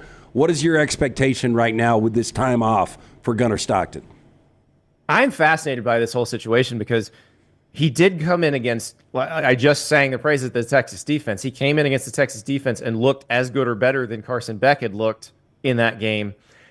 And remember, Gunner Stockton was operating off a pretty limited menu at that point because how many reps with the ones would he have gotten going into that game? Probably not a ton. So now you've had weeks of knowing you're not going to have Carson Beck, and you're preparing the offense around Gunner Stockton, who has a big arm. He's not as fast as Stetson Bennett, so it's not going to be like suddenly they're running the read option over and over again. But he is mobile. He's more mobile than Carson Beck, as you saw in the SEC championship game. So I think they're going to be fine. I really do. I don't know. I don't know if I believe he's better than Carson Beck. If he was better than Carson Beck, Kirby Smart's not a sentimental guy. Like, he would have played him if he thought he was better than Carson Beck. But if it can be as good as Carson Beck, then Georgia can win a national title with him. A lot of people want this next round of playoffs to be on campus too, and I understand it was awesome the first round. Bring it. Yeah, Andy's with me on this one. But I am excited. This is not even a debate. This is I'm excited about the Rose Bowl and the Sugar Bowl sites. I'm excited about those 2 sites. The other 2 are going to be lackluster to me, but I do think Ohio State, Oregon, and Notre Dame, Georgia, and New Orleans, those are okay to me, Andy. Why does Georgia not get to have a home game? Yeah. They were better than Notre Dame. They were Why SEC does Notre Dame champions. get a whole game and yes. Georgia doesn't? Also, you're asking fans to travel 3 times if their team goes to the national title, and 4 times if they play in the conference championship game. Like, that's too much. It's based on the NCAA basketball tournament, but the numbers are different. Like, so here's how it works in the NCAA basketball tournament. First weekend of the tournament, there are 8 teams at an NBA arena. So there's 8 fan bases filling a 16,000 seat arena. That's not a huge ask. You're asking 2 fan bases to fill a 70,000 seat stadium and then travel again next week and then travel again the following week. That's a big, big ask. And I don't think people are going to do it. And, by the way, college football is better on campus. Yeah, I agree with you. And, by the way, home field advantage should mean something. Yeah. Earning home field advantage should mean something. I agree with you on all of that. And if I am an Oregon fan, I am asked to make a very difficult decision right now. Like, the Rose Bowl is nice if I'm a fan of one of those teams. But if I'm an Oregon fan, Andy, I'm looking at 2 massive long-distance travels after this game if my team continues to win. Yeah, I mean, the closest next stop is Dallas. That's right. And then you have to go to Atlanta if you win. Like, that is asking so much of those fans. And I guess if you're talking about it, like, I'd rather go to the Rose Bowl than to Jerry World or to Mercedes-Benz Stadium in Atlanta if I want to see the iconic venue and all that. So I guess I'd probably choose this game over the other ones, but I want to see my team. Like, if my team's playing for national title, I want to see that too. It is such a big ask. And I know people say, well, yeah, but you gotta buy tickets to the games on campus too, but that's different. You probably live 2 hours. That's right. Most of the people going live within a couple hours of the stadium. It's a very different situation and a different ask than what you're asking of these fans to do going to the neutral site. It's not a plane flight in a hotel. I mean, all the rest of these are planes and hotels, and you don't have to do that on campus. Nope. And they want you to make a weekend of it. And all that. Okay, like, where's the money to make the weekend? Like, it's hard enough to go get tacos now. Like, you're asking people to go eat out every meal for how many days? Yeah, like it's a lot. At a certain point, you're telling the fans, like, we don't care about you or your money. So, Andy, I think Ohio State is going to win this entire thing. But let's just say, for argument's sake, that Oregon beats them, sweeps the season series, and Ryan Day drops to, at that point, what would he be, 3-7 against top 5 teams. 67-11 overall. Hey, look, I don't think the guy should go anywhere. But do you had to throw it in. Do you think there is still a possibility that Ryan Day could lose his job? I don't. I've said all along I don't think they would fire him. Like, even if they'd lost to Tennessee, even if it had been really bad, I don't think they would fire him. The only thing I think that would result in a change at Ohio State is if Ryan Day said, to hell with this, I'm done. Like, I don't want to deal with this anymore.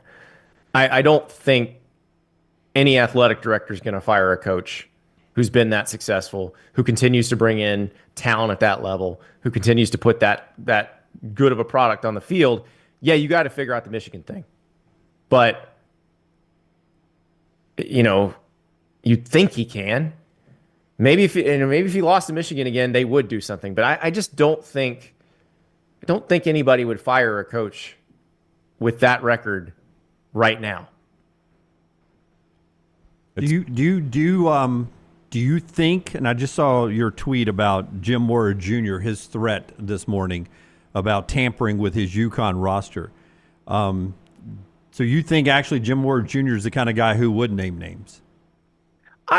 Historically, yeah. Having dealt with him in the past, I've got a text out to him. I'm hoping I hear from him today. I'd like to talk to him about it at a little more length, just to see, where he's at on this. We had a really good conversation about a month and a half ago. I was doing a story on the run they were on this year because, this was a really good UConn team. Like, I think people forget because UConn went independent in football, and it's just like, okay, they're not even doing anything anymore. This team won 9 games this year. Like, he's doing a fantastic job there. And one of the reasons he's doing such a fantastic job is he's actually been able to keep the core together. Like, they've done a good job recruiting some guys that were, kind of under the radar. They've been getting guys out of the portal who were not necessarily, people who were just kind of looking for a new home. But they hadn't lost that many. They lost a tight end to NC State, who was an obvious, they did a great evaluation on him. He played great. He knew he was going in the portal. There were no hard feelings about that. Jim understood, you've earned your right to go play at a really big time place if you want to. But what he's trying to deal with right now is guys who want to stay at UConn, and people are calling and saying, look, we'll give you a bunch of money to come play for us. And, there are rules against it. Now, it's crazy because when he tweeted that, we were actually talking about that very topic on our show because we were talking about the Miami situation and how, based on what we saw from Emory Williams, Miami needs to go get in the portal and get a quarterback, but there's not really a difference maker out there right now in the portal. So they're going to have to tamper with somebody. And we said it like it's just a matter of fact, like you're going to have to tamper. Tampering's been going on in college football for 1,000,000 years, even when guys had to sit out for a year. There's so many ways to do it and not get caught. Now, granted, I'm betting Jim Mora probably has some receipts already from people who are really dumb, who tampered very badly.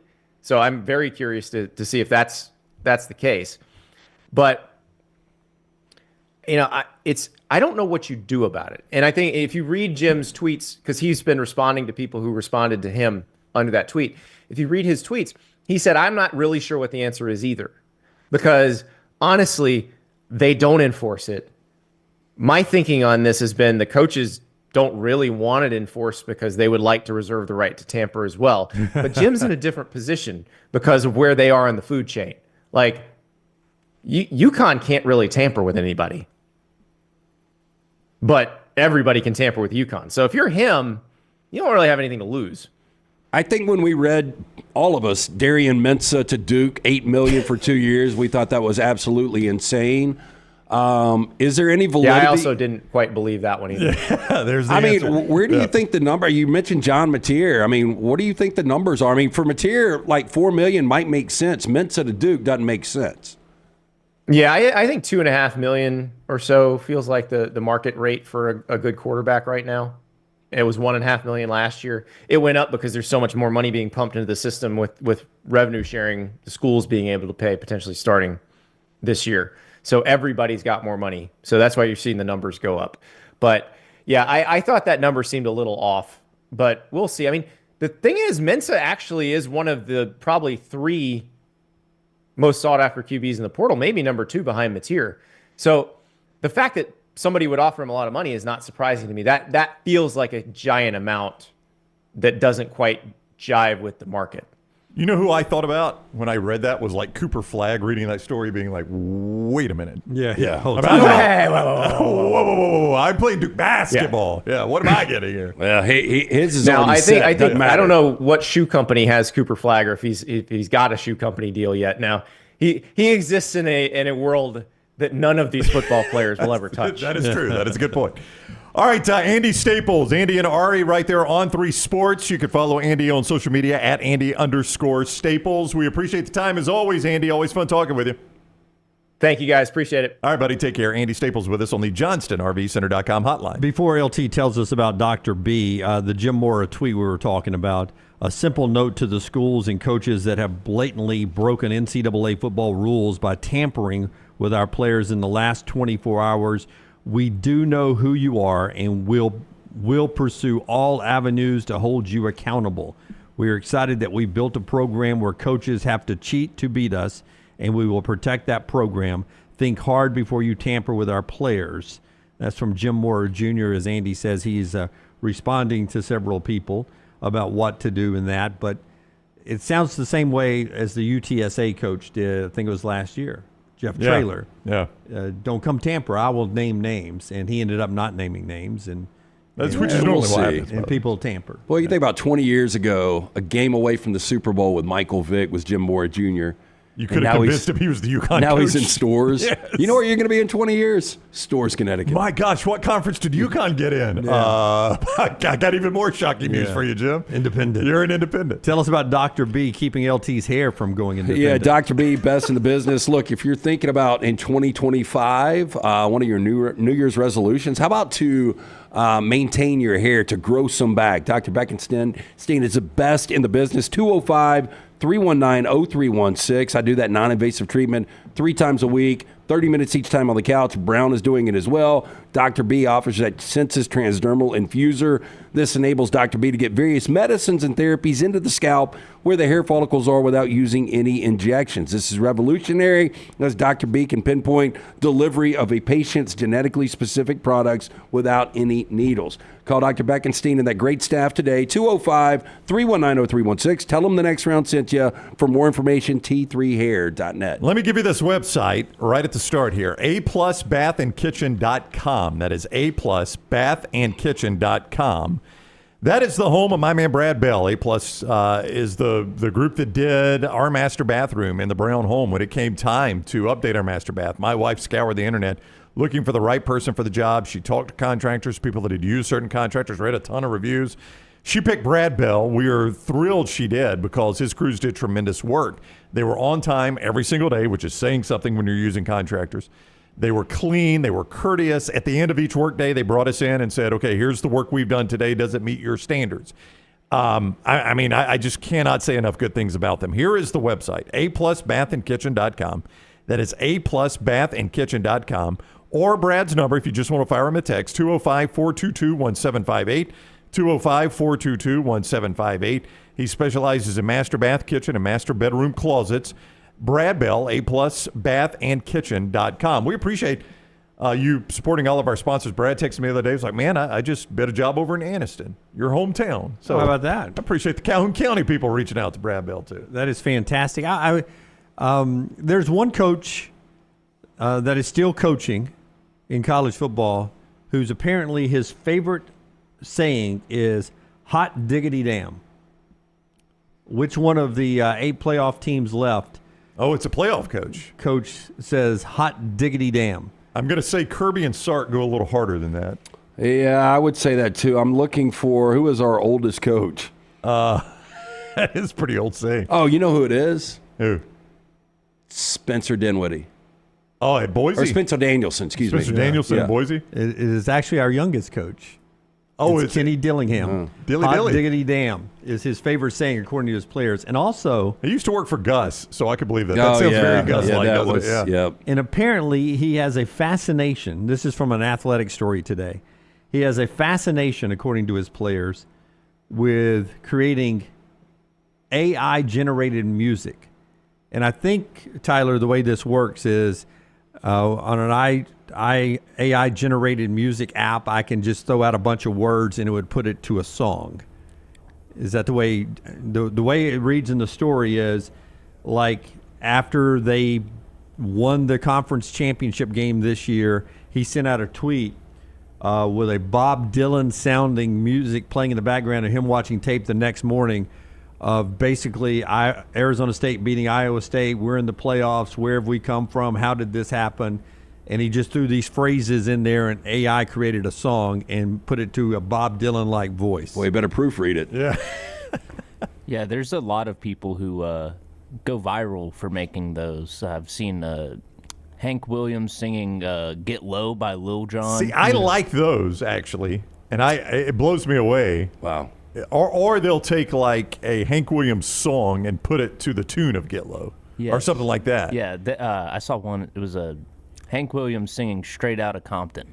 Yeah. It's good for like a verse. It starts to fall apart, Yeah. but it's good for like a verse. But it says in the story, one player says, we were going for a workout in the weight room, and all of a sudden we walk in, and he's playing music that is AI generated about us having a good workout that day, that he is so fascinated with this that he starts meetings off by pulling up the happiest song from the 1970s on YouTube, and they'll listen to the song, and the guys are all like, oh, we've never heard of this song before, Coach. This is 34-year-old Kenny Dillingham that does this.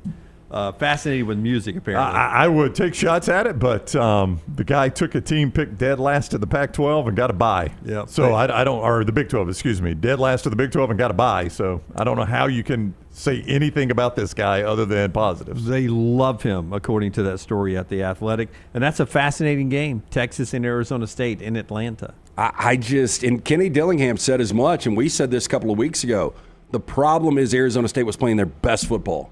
And now 3.5 weeks off, where's the rhythm? Give me cut numbers. Wait, what is Scott showing us right here? That's the arrival. I'm sorry. That's their arrival in Atlanta. What do you think the rush total is for Scattaboo in this game? Because that's your story there, right? Yeah, look, he's going against, you just heard Andy Staples say this is the unit he trusts the most. Texas defense? I think Texas and Ohio State's defense are the best defenses out there. I would say, though, Scattaboo, if he doesn't go 150 plus, they've got no shot. They probably put this number at 118.5. You probably find it right now. Yeah, I'll see if I can find it. So you think he needs 150? That was really the question I was more interested in. Yeah. Yeah, I think that the total, though, that you're going to get at mybookie.ag is probably around 118.5. Clemson couldn't run on him, but Phil Maffa was out of that game, and that's their best running back. But Clemson could not run on Texas. Texas just dominated that game up front. 292 Texas rushing yards to 76 for Clemson. Yeah. When Clemson wanted to run the football. But here is Scattaboo on what he thinks he brings to this game in Atlanta. It is a lot of confidence, and he says that's the only way he can play the way he plays.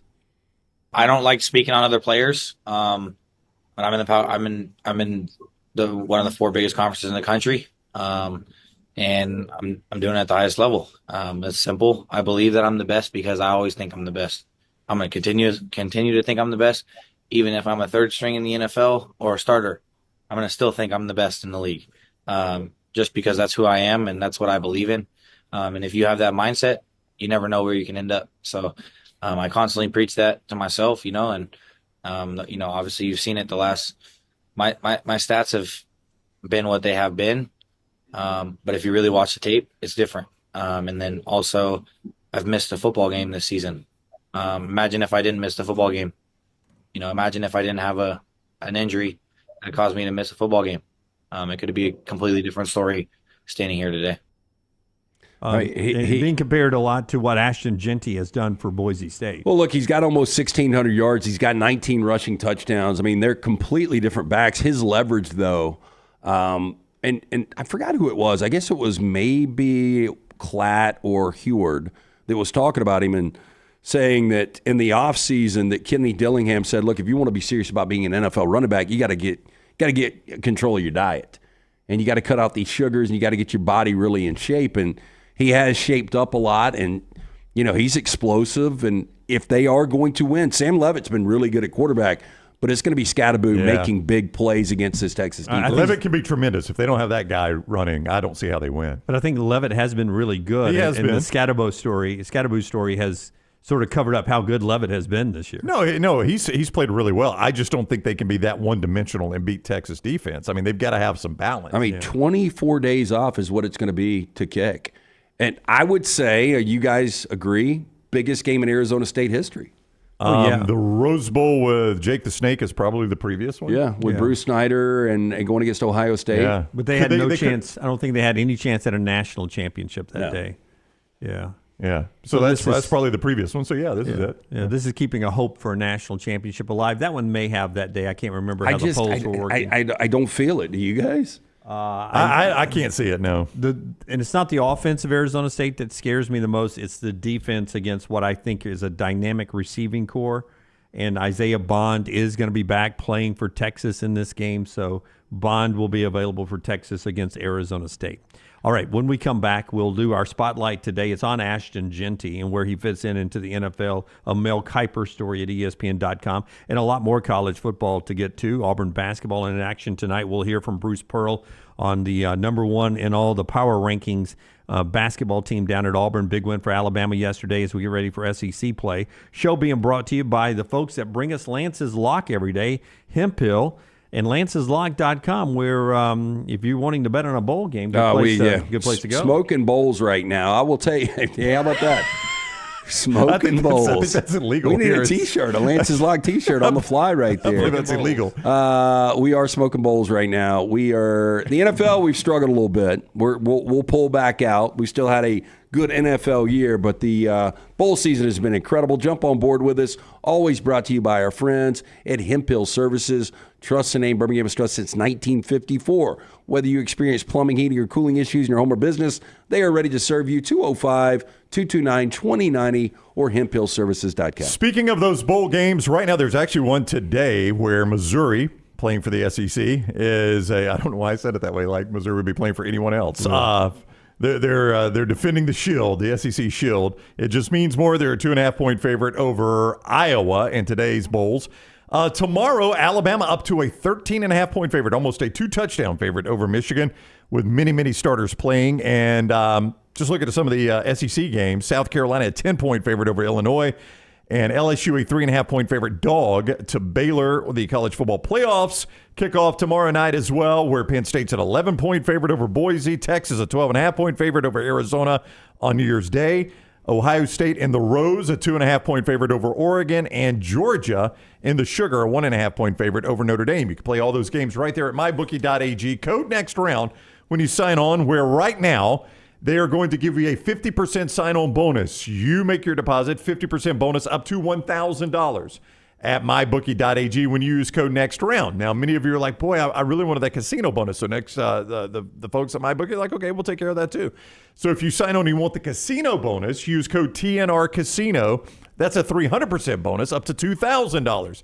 So 50% in the sports book with code next round, 300% in the casino with code TNR Casino. Bet anything, anytime, anywhere. MyBookie.ag, code next round, and MyBookie.ag, code TNR Casino. Follow LT on Twitter at @TheLanceTaylor. Man, I love a good meal. I'm Jim Dunaway. A good meal is what you get with my friend Sterling at Champy's Chicken on Highway 119 in Alabaster. We're talking great southern fried chicken, wonderful sides, hand-cut chicken fingers, po' boys, and those Mississippi Delta recipe tamales. You got a perfect menu for everybody. Champy's Chicken is perfect for watching the big game, or taking a meal to the lake house, down to the coast, or stay in the restaurant and dine in a great atmosphere. It's all made fresh to order right there on 119 in Alabaster, Champy's Chicken. Hey, there's nothing worse than waking up to a plumbing problem. Don't get caught in a flooded house. Call the guys at Hemp Hill Services. Adam, Chad, and the team at Hemp Hill are the only ones I trust to fix it and fix it right the first time. Hemp Hill Services does it right and always at a fair price. For all of your plumbing, cooling, and heating needs, Trust the name that Birmingham has trusted since 1954. That is Hemp Hill Services. Call now, 205-229-2090. That's 205-229-2090. By now, you guys know how I feel about my fashion. However, did you know that I care about your fashion choices? Cargo shorts are out, flip-flops are only appropriate on the boat, and please throw away that stained t-shirt from college. You may be thinking, EG, that's all I own. What do I do? Here's what you do. Go to nextround.store and fill your cart with a wardrobe that is approved by me. Stock up on logo t-shirts, hoodies for football season, and hats for every day of the week. Trust me on this one and head over to nextround.store to get stocked up for this season. Just because you've quit going to the gym, it doesn't mean that you have to quit gym altogether. Dunaway, that is. With our Next Round podcasts open 24/7, 365, you can access gym anytime you'd like. While you may have done away with your treadmill routine, our version of Dunaway is standing by ready to get you back to your absolute best. Find all that lovely Jimmy D-led content on Spotify, Apple Podcasts, Google Podcasts, and in the podcast section of nextroundlive.com. This message is sponsored by Jimmy Crypto Inc. and Jimmy Crypto for President. From the creators of The Next Round comes two new sites, CoverCrimson.com and TheBarnAuburn.com. Two team sites with the same excitement and information-driven content that you get every day on The Next Round. Live daily shows, recorded shows, free of charge, plus premium content with insider information starting at just $1. And it's the perfect gift for the Alabama or Auburn fan in your family. CoverCrimson.com or TheBarnAuburn.com. Sign up today. Happy football season. At the Next Round, we strive to make our loyal listeners feel like they're a part of the action all season long. My name is Emily Grace McWhorter, and I do that by bringing you along for any given Saturday in Auburn or Tuscaloosa. From pregame warm-ups, touchdowns that make you feel a part of the play, and everything in between, our goal is to make you feel like you're inside Bryant-Denny or Jordan Hare. Follow along on our social media at Next Round Live on Instagram, X, and Facebook. Also, check out thebarnauburn.com and covercrimson.com while you're at it. Here's to fall Saturdays. From the creators of The Next Round comes two new sites, CoverCrimson.com and TheBarnAuburn.com. Two team sites with the same excitement and information-driven content that you get every day on The Next Round. Live daily shows, recorded shows, free of charge, plus premium content with insider information starting at just $1. And it's the perfect gift for the Alabama or Auburn fan in your family. CoverCrimson.com or TheBarnAuburn.com. Sign up today. Follow Next Round Live on Twitter, Instagram, Facebook, and YouTube. The social media team at Next Round Live is dedicated to giving you daily news conferences and practice video from UAB, Alabama, Auburn, and around college football. Follow and compare to the sites you used to visit. You'll also get the latest highlights and news from the Next Round Daily Show. Turn on the notifications so you don't miss a thing. Next Round Live on Twitter, Instagram, Facebook, and YouTube. See more at nextroundlive.com.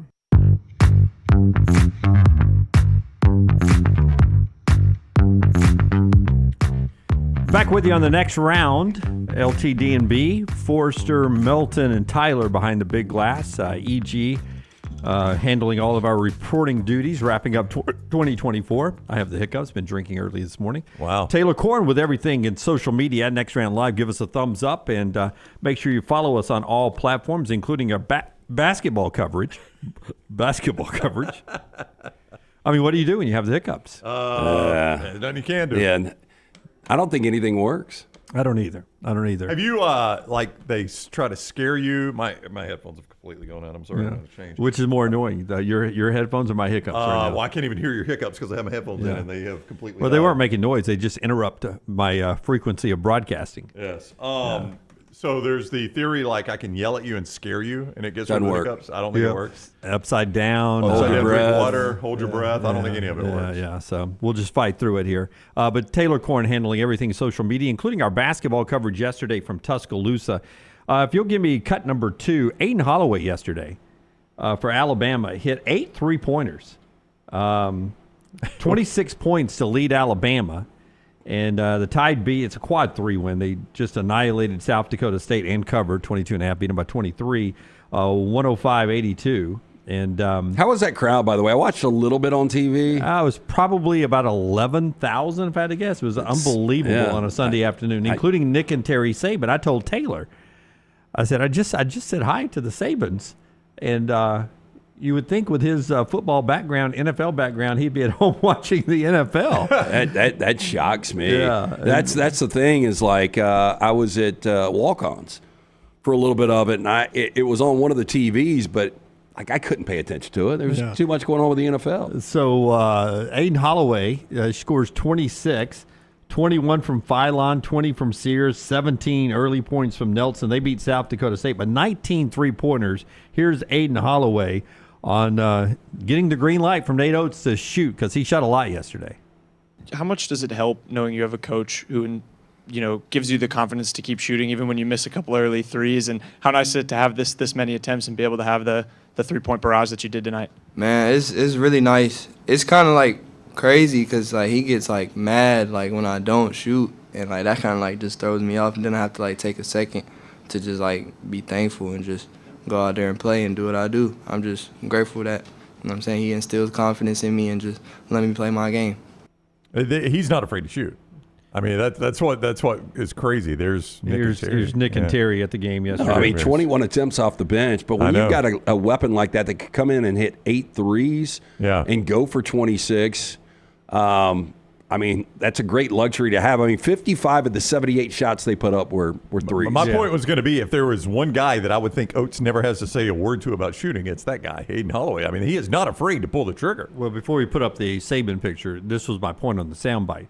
There was one moment that he caught the ball and he started to shoot and he didn't, and he made a face that he didn't shoot it and passed it to Philon and looked over at the bench because he knew Oates was going to get pissed at him. Like he's going to be running stiff. Yeah, I want you to take 23s, not 19. Like he had it and he was open for a second and he didn't shoot it. He passed it to Philon, and as he was passing, he made the "I should have shot it" pass to Philon, and then he looked at the bench.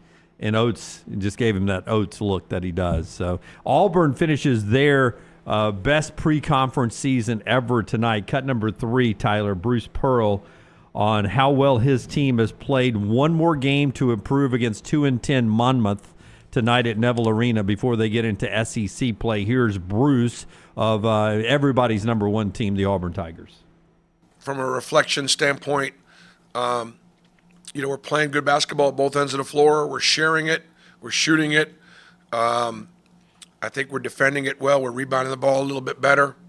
And so areas that we can continue to improve on would be transition, offense and defense.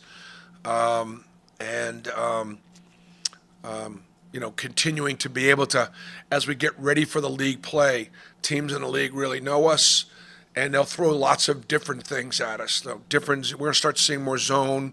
We're going to start seeing more run and jump. We're going to see more trapping. We're going to see more things as we get into league play where people are going to not let us kind of do what we do and get us out of our comfort zone. And how well we respond to that, will determine whether or not we keep growing. Staying humble, hungry, and healthy are obviously keys.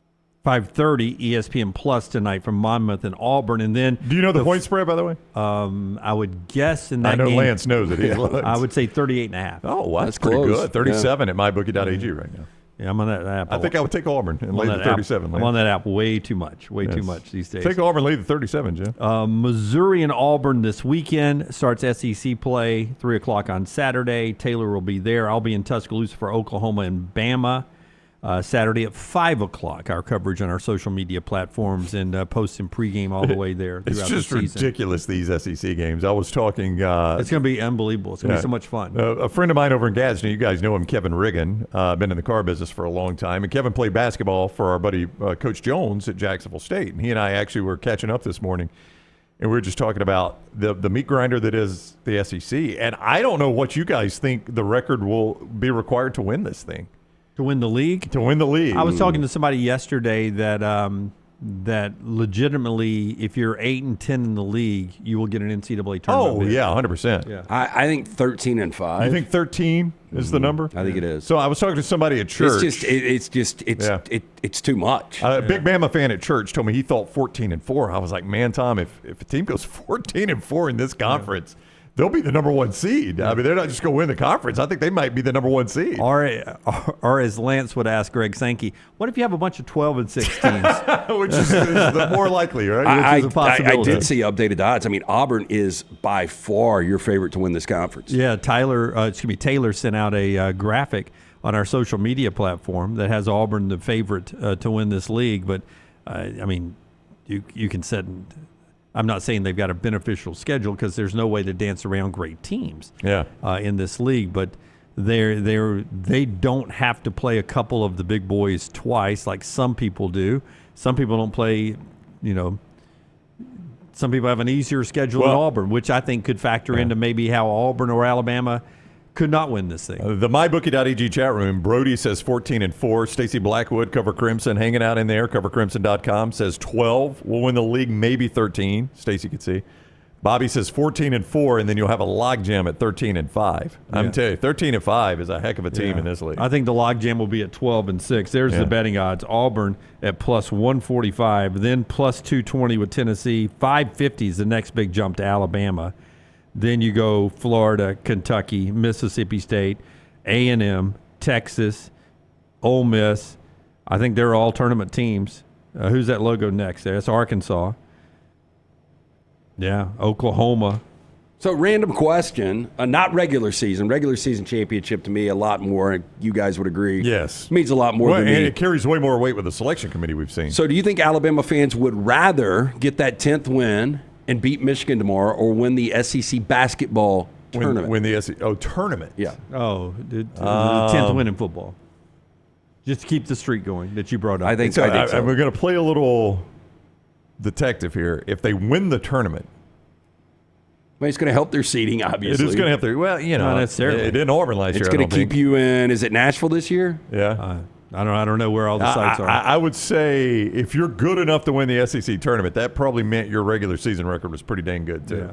You know what I'm saying? So I would deduce that if I'm good enough to win in the SEC tournament. Yeah, I still think the 10th win though. I think you're probably right just on to that. keep the streak going. Now, if you said SEC regular season, that's a different story. You just have to. Auburn and Alabama have done so much already in the pre-conference. Just to make the NCAA tournament, they could be 8-10, and they'd easily be in the tournament. I mean, Bama's 8 in the net. Auburn is 1 in the net right now. Yeah, I mean, you go 500 in the conference, you're easy in the tournament. More back to football and what Kalen DeBoer said today about Jaylen Mbakwe's future in Tuscaloosa after you hear from a couple of our great sponsors. One of them is our friends at New York Butcher Shop. The New York Butcher Shop, just a great place to go. I'm actually going by there later today. Pick up for New Year's Eve, couple of steaks. Fantastic food all the time from our man Jim and the great staff down there. The finest selection of certified Angus prime beef tenderloins, prime rib roast, the Duroc pork ribs we talk about. They've got the Japanese certified A5 Wagyu fillets, other cuts. One-stop dinner shop. You can get the great desserts, fine wines, rare quality, well-done service. 2 locations. Get in, see Jim and the great staff. Tell them the next round sent to Cahaba Heights and also Highway 119 in Greystone. And our Roback.com news update from down in Tampa, Roback.com, promo code TNR20, TNR20. Get you 20% off at Roback.com. Go take advantage of that. We all got Roback stuff for Christmas. It is unbelievable gear. There's the QR code. Scan that and then put in the promo code TNR20 to get 20% off when you crave activity. Roback, great hoodies, great women's wear, and a lot of great stuff there at Roback.com, Roback.com. Kalen DeBoer asked about Jaylen Mbakwe. He's worked predominantly just offense in the bowl preparation, and he says, I will see that in the future. I expect that to be the case in the future. Mbakwe, their number 6 as a wide receiver. Well, Alabama, Lance, real quick, is so thin at receiver in this game. Like, I fully expect him to get catches and play an extensive amount of time, don't you? Yeah, look, and I forgot where I read this over the weekend, but there's another, premier cornerback that said, look, I'm playing both ways, or I'm leaving. You guys help me out. Who was it? I did not see that, but this is the Travis Hunter effect. It is, yeah. And this is, look, this can be good if you've got lack of depth at receiver like Alabama with Mbakwe. Yeah. But this could also be bad if you're getting leveraged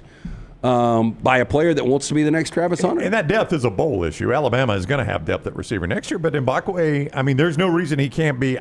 If Bernard stays, which, he said he still hasn't decided. It was his quote earlier this week. If Bernard stays, I don't think Mbakwe can be any more than Alabama's number 3. But being the number 3 behind Williams and Bernard, you could be a really good receiver. Yeah, but with Isaiah Horton coming in now from Miami, that's going to be your number 3. I would think so, yeah. That's why I'm saying. But I think that's the ceiling for Mbakwe is Alabama's number 3. And by the way, that was a big pickup. Oh, yeah, it was. Isaiah Horton from Miami while you were gone. He got picked up. Zachariah Branch from USC. He's not landed anywhere yet. He's not landed anywhere yet. Tennessee's in the mix. Comes with a package deal with his brother Zion, who's a DB, I would imagine. Oh, you'd take both to get Zachariah. Oh, yeah. What'd you think of Zachariah at USC? Well, when he had the ball in hand, he was great. He just didn't get – he got more touches this year. It was really weird, though. The first time we saw him play last year, Labor Day weekend, I mean, just blown away. Punt return, kick return. The guy looks incredible when he's got the ball in hand, but I don't know. And Squirrel White is in the portal from Tennessee. He's an Alabama guy. Don't know if he may end up at a different SEC school as he hit the portal too. Mekhi Hughes, the running back for Tulane. Yeah. He's an Alabama guy. People are saying Alabama or Auburn possibly for him. Justice Haynes ended up at Michigan. You've got Jam Miller back. You got a big recruit coming in. Haynes ends up at Michigan. And Walker White, the former Auburn quarterback, ends up at Baylor. Ironically, Auburn opens the season next year at Baylor. Yeah, and I thought Walker White took a nice shot at Hugh Freeze. Well, there it is. Forster's got it out. How timely. Former Auburn quarterback Walker White commits to Baylor. Got a little Jake Gyllenhaal in that picture. It does, doesn't he? I never thought that. Tells ESPN, quote, "I can't wait to meet my new teammates and get to work in Coach Spavital's offense. I'm also excited that there's a clear path for quarterback development."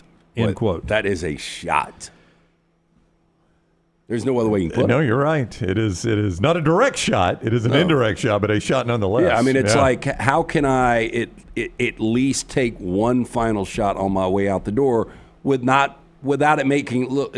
It doesn't look over the top. Yeah. You can always. Oh, I wasn't talking about Coach Freeze. I was just saying I was excited about the path I've got here. Yeah. Remember, that was the kid we thought maybe that was leaving to go back to Arkansas, close to Arkansas. Yeah. I mean that was.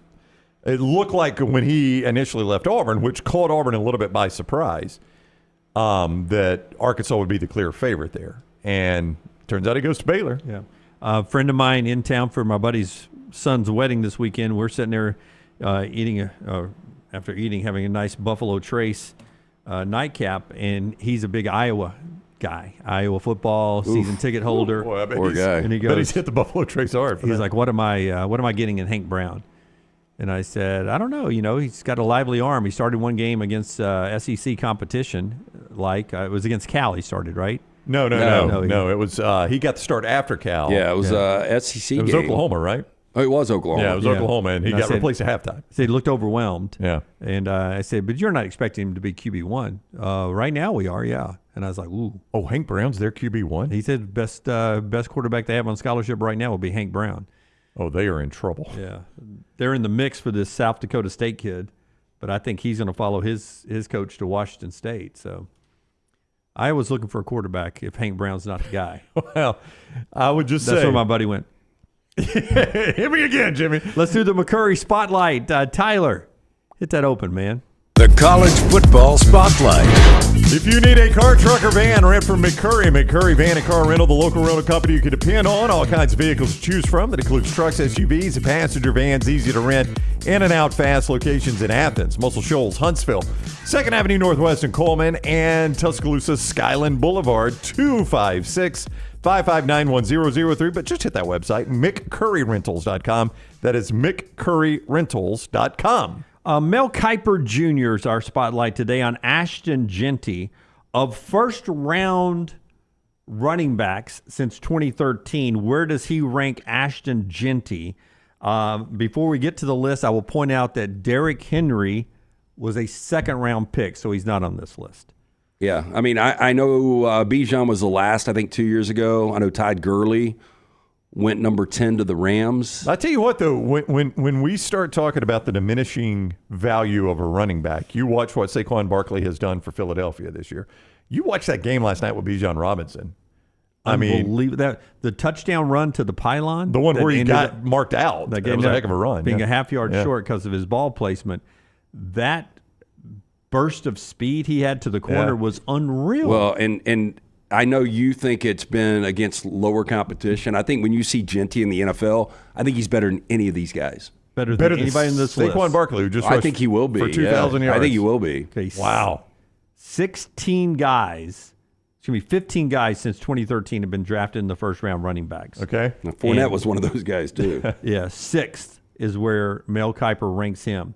Behind Leonard Fournette, number one. I mean, Fournette, number one. Yeah. So Kiper says of all these guys, Fournette is the best. Fournette, okay, so early at Jacksonville, Yeah. then it fell apart, and then he came back with Tampa and won a That's right. championship.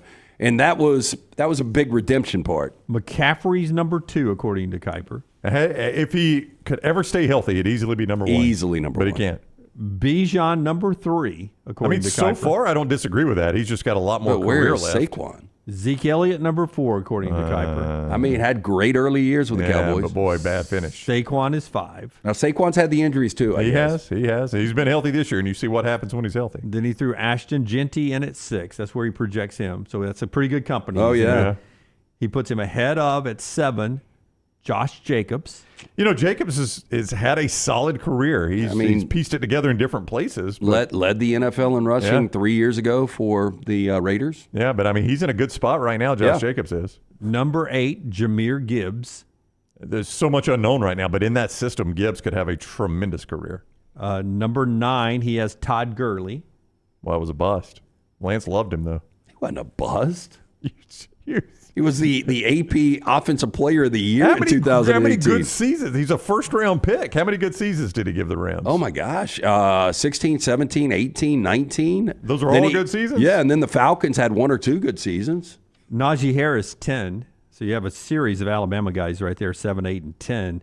Najee Harris, really good in a offensively challenged system there in Pittsburgh usually. So if your team needed a running back and they took Ashton Jeanty in the first round, would you have a problem with it? My team doesn't need a running back. It's got the great Bucky Irving. You know He's who? been fantastic. Hey, he meets my team's criteria. All we draft is speed, and that guy can fly. I mean, I don't know what his 40 and his 100 is. Oh, I would think that it's in the 4.35 range. Like, would you say Oregon probably has some speed on defense in their secondary? Yeah, If a you little bit. watch that Oregon Boise game, they took bad angle after bad angle. He was on that guy. the fastest guy on the field. Yeah, they could never judge his speed. No, probably. I think we're really going to see something against Penn State here. Like, Jeanty, first month of the season, I think averaged right at 192 a game.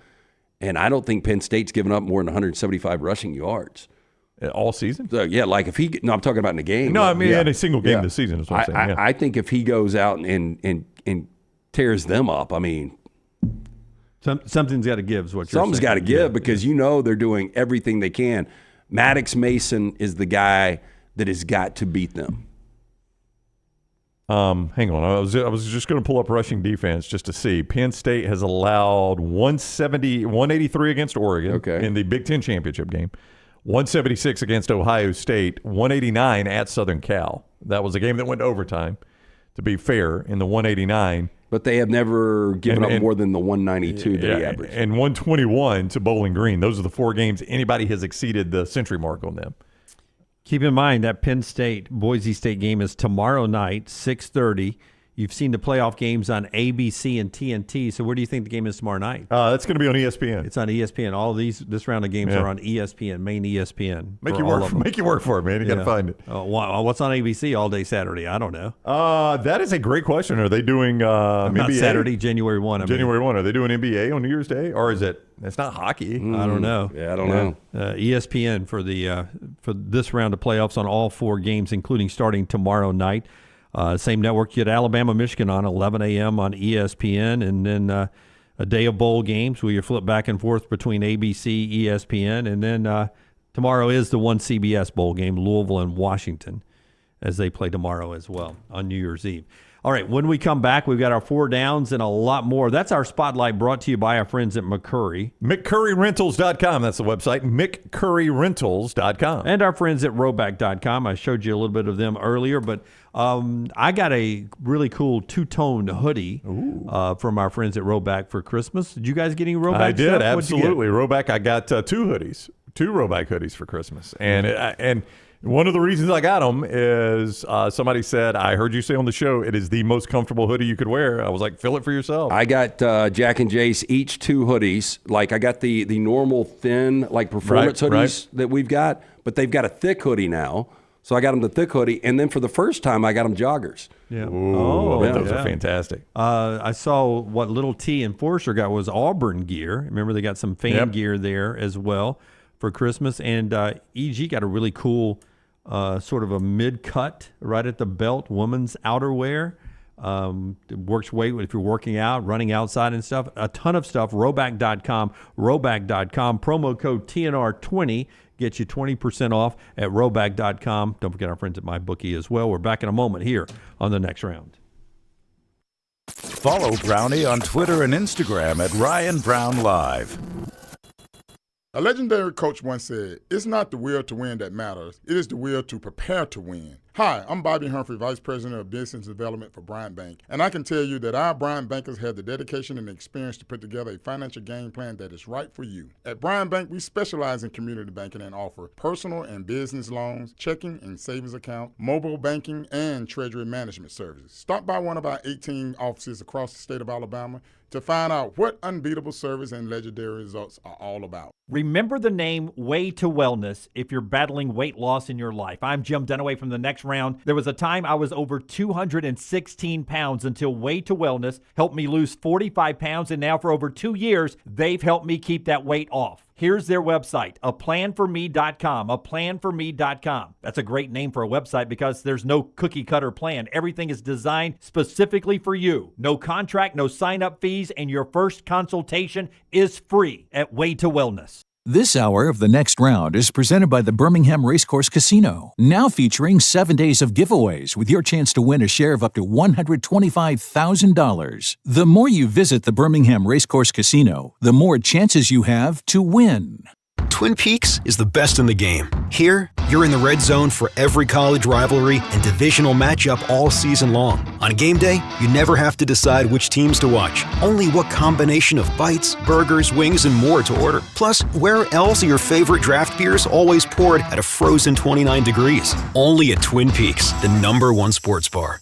Stick around after the sun sets. Twin Peaks is open really late. Wind down with bourbon and late-night bites. Only at Twin Peaks. Hey, there's nothing worse than waking up to a plumbing problem. Don't get caught in a flooded house. Call the guys at Hemp Hill Services. Adam, Chad, and the team at Hemp Hill are the only ones I trust to fix it and fix it right the first time. Hemp Hill Services does it right and always at a fair price. For all of your plumbing, cooling, and heating needs, trust the name that Birmingham has trusted since 1954. That is Hemp Hill Services. Call now, 205-229-2090. That's 205-229-2090. By now, you guys know how I feel about my fashion. However, did you know that I care about your fashion choices?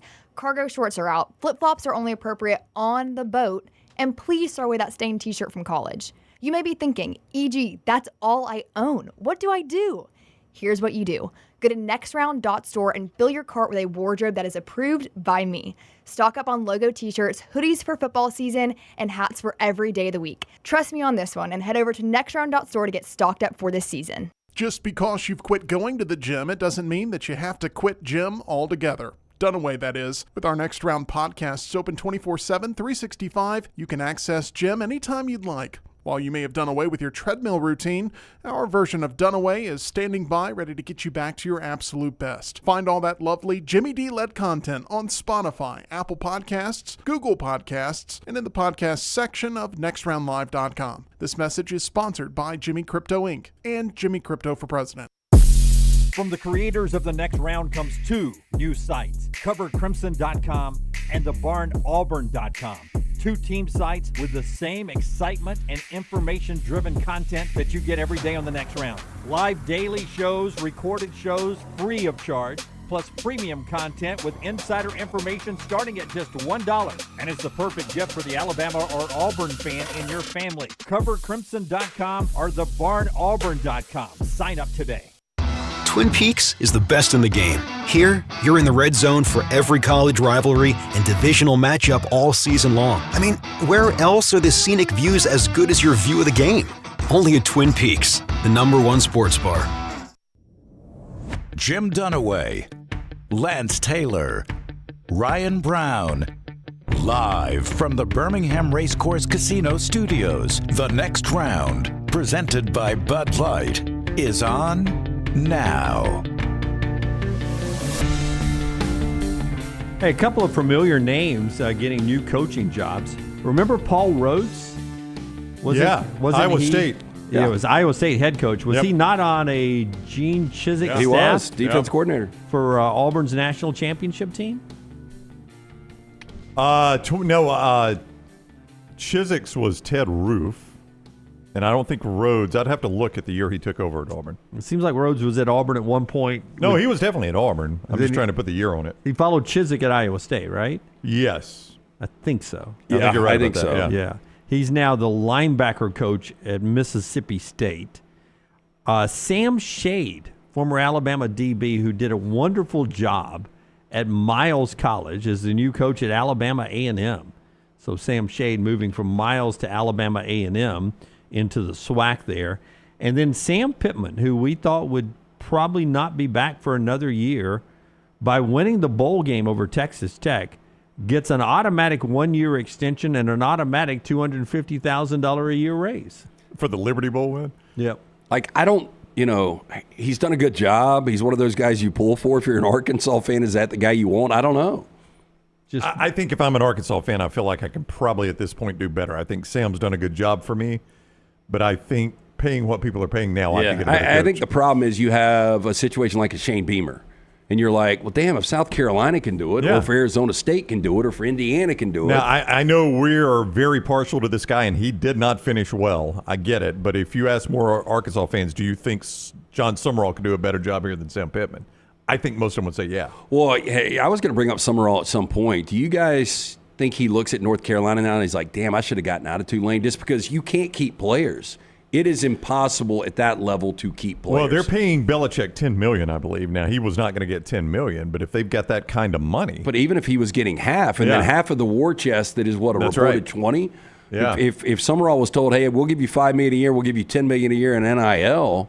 And as we always said about North Carolina, no matter what happens in conference expansion, they're not getting left out. They're going to have a conference. By the way, for our man Summerall. Oh, I like that shirt. That's a good looking shirt. Is that shirt. a Christmas gift? Well, I don't know if you guys ever do this, but when I was shopping for the boys. I do it all the time. Retro Brand is like one of my favorite T-shirts out there. And so I was getting them Retro Brand stuff, and I came across a couple of things that I just threw in the order. Yeah. Why not? Just to see if it, see if I got free shipping or something. That's what I like when I'm like, oh, if you'll spend another $15, you get free shipping. I'm like, well, I mean, that's worth it for free shipping, right? So I'll go spend another $35, but I got free yourself. shipping. Yeah. No, I bought a couple of Maggie paid to regrip my clubs. That was one of my Christmas gifts, my golf clubs. And while I was in the store getting my golf clubs regripped, dropping them off, I also threw a couple of golf hoodies. Yeah, in there. why not? Yeah, may as well. She didn't know how much the regripping cost, so I just upped that price a little bit. She's gonna know it wasn't $300. Your credit card anyway. Yeah, but I was just like, she was like, how much? It doesn't cost a lot to get it regripped. And I came in and I was like, oh, it wasn't much at all, just $200. Oh, okay, that's a great deal. When really the regripping was about $50. All right, we'll get to our 4 downs in a second, but a little something on the bowl games and everything we've seen so far to this point in college football, and we'll get you ready for the playoffs. This hour of the show always brought to you by our friends at Champy's, world-famous fried chicken, Highway 119 in Alabaster. I mean, there were times at 11 o'clock on the 6 days we were off, I just had to stop somebody and say, hey, it's 11 o'clock. Let me tell you about Champy's chicken. I always tell people about Champy's chicken in the 11 o'clock hour. Sterling and the crew there in Alabaster. It is absolutely my mom and dad's favorite place to stop in Alabaster. You should love it, too, on Highway 119 there. Deep fried Southern chicken, all the great sides. Hand-cut chicken fingers that are so good, po' boys, and so many more great Southern items on that menu. And the Mississippi Delta recipe tamales, it's just a great place to eat lunch and dinner. Get the orders to go. Tailgating season, watching the games. It's all fun right there at Champy's Chicken, champyschicken.com for details. Give me cut number 9, Tyler. Cut number 9. This is offensive lineman Tate Ratledge of Georgia. I'm so excited to watch Notre Dame and Georgia play each other. And Tate gets asked the question about Gunner Stockton at quarterback now having 15 practices to get ready for Notre Dame. Here's Tate. These last couple of weeks you've had to practice and prepare. Where have you seen Gunner Stockton grow the most in that time with the opportunity that he has? I'd say the way he just takes control of the huddle. Now I can tell he's got full control of our huddle, and the way he steps in, calls the plays, and just goes about his business. And then, I mean, I walked in here the other night at 10 o'clock because I forgot something. Gunner's sitting in there watching film. So just his buy-in right now is what's huge, and just the respect he has for everybody. What is it about him that said, hey, we're going to go fight for this guy. We're going to do whatever we can for this guy? I mean, he plays with a lot of emotion, and just seeing the way he's carried himself and done everything the right way in his prior years leading up to this moment. And then Gunner's just a guy you want to block for. I mean, he's just a great guy. Like I said, plays with emotion, brings everybody with him, and now he has the whole team behind him ready to roll. We'll talk more about this game tomorrow, but where are you on this game a little bit? I was just going to ask you guys. I don't think it's a crazy question to ask. Better stat line in this game, Riley Leonard or Gunner Stockton? Well, how about this? Riley Leonard, 75 career touchdowns. Gunner Stockton, 51 career passing attempts. It does appear to be a mismatch, but if you look at Riley Leonard's numbers, the numbers just don't blow you away. He does not put up big numbers. It's the experience. The problem for Georgia is this is their worst rushing offense in a decade. Yep. And now you're going to lean on Gunner Stockton. I still, I believe in Kirby Smart. Kirby Smart 6-2 in the college football playoffs. Notre Dame, the fact of the matter is they have not won a major bowl game in 30 years. Really? It's been that long? Yeah. So, this seems like a different Notre Dame. It seems like a different Georgia. But until Notre Dame is actually getting it done, I got to see it to believe it. This is, I don't know how much of the USC Notre Dame game you guys watched, and Maeva threw the 2 pick sixes late, but USC went for 557 yards on that Notre Dame defense. But all that said, though, this feels to me, and you may look at this, Lance, and be like, oh, this is what I want to hear a guy like Brown say, a 13-10 type game. I mean, this feels very low scoring. We go to the fourth quarter, and there's only been one touchdown scored or something like that. Yeah, look, I don't believe that Gunner Stockton's going to go out there and slay this defense because I do think Notre Dame's got a really good defense. By the way, Tate Ratledge, do you think there's a guy that's working at UPS and somebody put like his high school picture from 92 up? Dude, you used to look like this. And Tate is just owning that look. This guy's playing at Georgia. That's what you look like at 92. If I told you. I mean, that is a throwback right there. If I told you, Jim, that this photo is from the Country Music Awards Best New Artist, you'd be like, oh, okay. Here's a quarter. Yeah. That's what Jelly Roll wants to look like in the after picture. That's right, when he gets done with his weight loss. Hey, Tate, when you go up to the podium, will you tuck that shirt in? No. Negative, friend. No. You think they're going to be looking at my shirt? What are you going to do, bench me? No, you're not. 4 Downs brought to you by our friends at Slice every day here on the show. Love those guys, and great time to get out there and enjoy some pizza today or tonight. Yeah, 5 great locations for you. Again, get a slice and a salad today. Pick up a couple of pies on your way home. Local pizza, local ingredients. For more information, you can always go online, slicebirmingham.com, or just stop into one of those 5 locations today. First down. Okay, we got celebrity birthdays. All right. Let's start. The whole thing, all 4 downs? All 4 downs. Love it. Carson Wentz, 32 years old today. Ultimately better career, Carson Wentz or Carson Daly? I'm going to go Carson Daly on this one. Wentz won a Super Bowl, though. No, I mean, he was... He got him to a Super Bowl. Yeah, he pretty much. got to December, got hurt. Nick Foles took over, so he got a ring. He was a big part of it. Yeah. What was Total Request Live, TRL, right? Yep. Carson Daly, and then... they did some kind of late-night talk show. Yeah, which was really good about music. Has been the creator and the guy that's run The Voice for a long time. Am I wrong that he ended up on the Today Show on NBC? Kind of part of the Today Show. Yeah, I think it was correspondent. I think I'm going to go Carson Daly. I think I would go Carson Daly, too. It's a pretty good career, It's kind of sad for Carson Wentz. It is, but, Carson Wentz had a good career, too. I've always been a big fan of Carson Daly. I think he does a great job with interviews, so I like Carson Daly. Second down. Sean Hannity, 63 today. Better career, Sean Hannity or Sean Alexander? Spelled differently, by the way. Sean Hannity. Yeah, I think that's. I mean, Alexander had a good career. He was an MVP one year, went to a Super Bowl. He is not a Hall of Famer.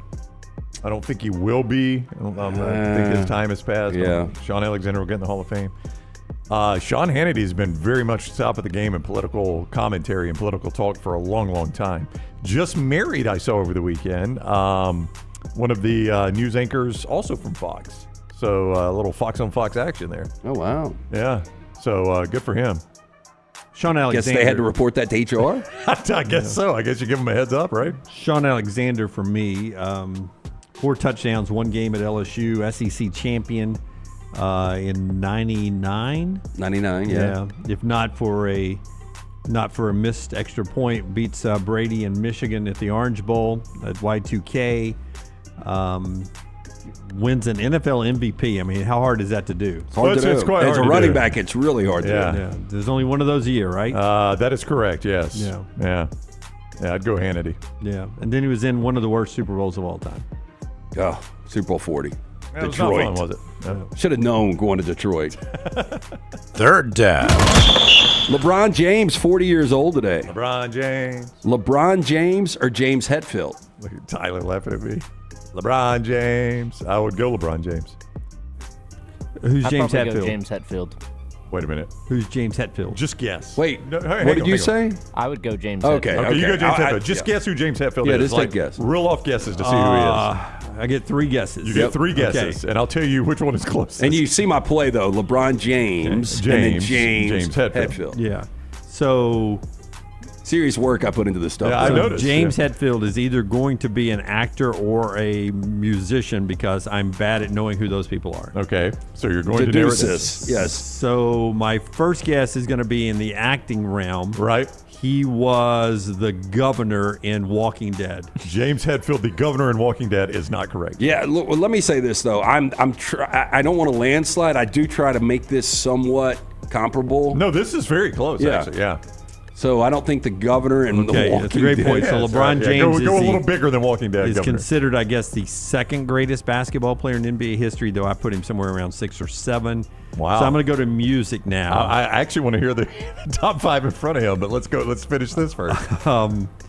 The name starting to sound familiar as I say it out loud. Is he a guitarist for Metallica? Oh, wow. Second guess. And lead singer. Oh, lead singer. So he's the lead singer guy. Yeah. Second guess after governor. So he's this guy. And writes a ton of their stuff. And I would say LeBron is probably close to $1 billion. Yeah. I would think Hetfield's close to $500 million. His net worth? I'll look it up. Okay, so as more as I said it out loud, that's when I started to say, okay. Whether you like or LeBron's dislike. at 1.2 billion. Oof, that's a lot. Wow. That's a lot. But Hetfield's got to be up there. I mean, because they've Did he been write doing their it. stuff, Lance? Yeah, he's wrote a lot of it. Oh, there you go.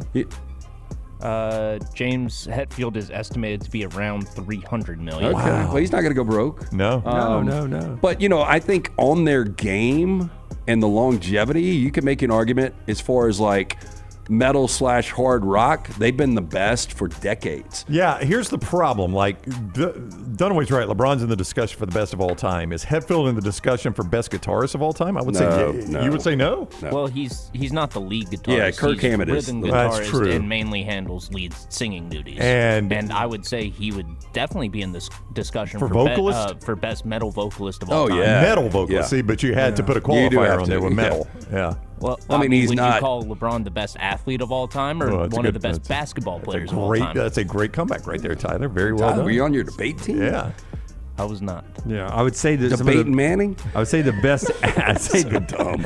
I'd say the I'm best Peyton athletes are in the NBA, but No, I think they are. yeah. So But anyway, Hetfield, I don't know. I probably would go LeBron. I hate LeBron, though. Love James Hetfield. Michael Jordan, Magic Johnson, Kobe Bryant, Kareem Abdul-Jabbar, all of them ahead of LeBron James in my eyes. And I haven't even started to think about it yet. You got him the third best Laker. Yeah. I don't even consider him a Laker. Yeah. You don't? Okay. I don't either. I don't either. He needs to get the hell out of there quickly. He's a Cavalier and he's a Heat. Yeah, I'm not political. I still get Lakers gear for Christmas from my kids, and I just can't. I don't have the heart to tell You them. hate to tell them, don't buy me anymore. I still wear it behind the scenes, but it's tough. I forget which one of our viewers basically was living Dunaway's life the last 2 days. He went to a Lightning game in Tampa, and the next day he was at the Bucks home game, and I was like, why am I not with you? Yeah. Why am I not with you? A fun trip. Yeah. Okay, what's that? 4th down. Tiger Woods, 49 years old. You're about today. to go strong here. More famous woods, Tiger or the James? Redwood National State Park? I'm going to have to go Tiger here. Yeah, Tiger's more famous than the Redwood National State Park. I never got to see the Redwoods. I've heard that it's an amazing thing. Has anybody here ever gone to see I it? have gone, yes. Yeah, Are they big enough? You're going to love this. Honest to goodness, they are crazy, not underwhelming. They are actually. So they met all expectations. Oh my God, it's unbelievable. Wow. It is How unbelievable. long would it take to chop one down? Oh, I don't think you can. I don't think So you can. I actually thought of Dunaway in our Christmas Eve service.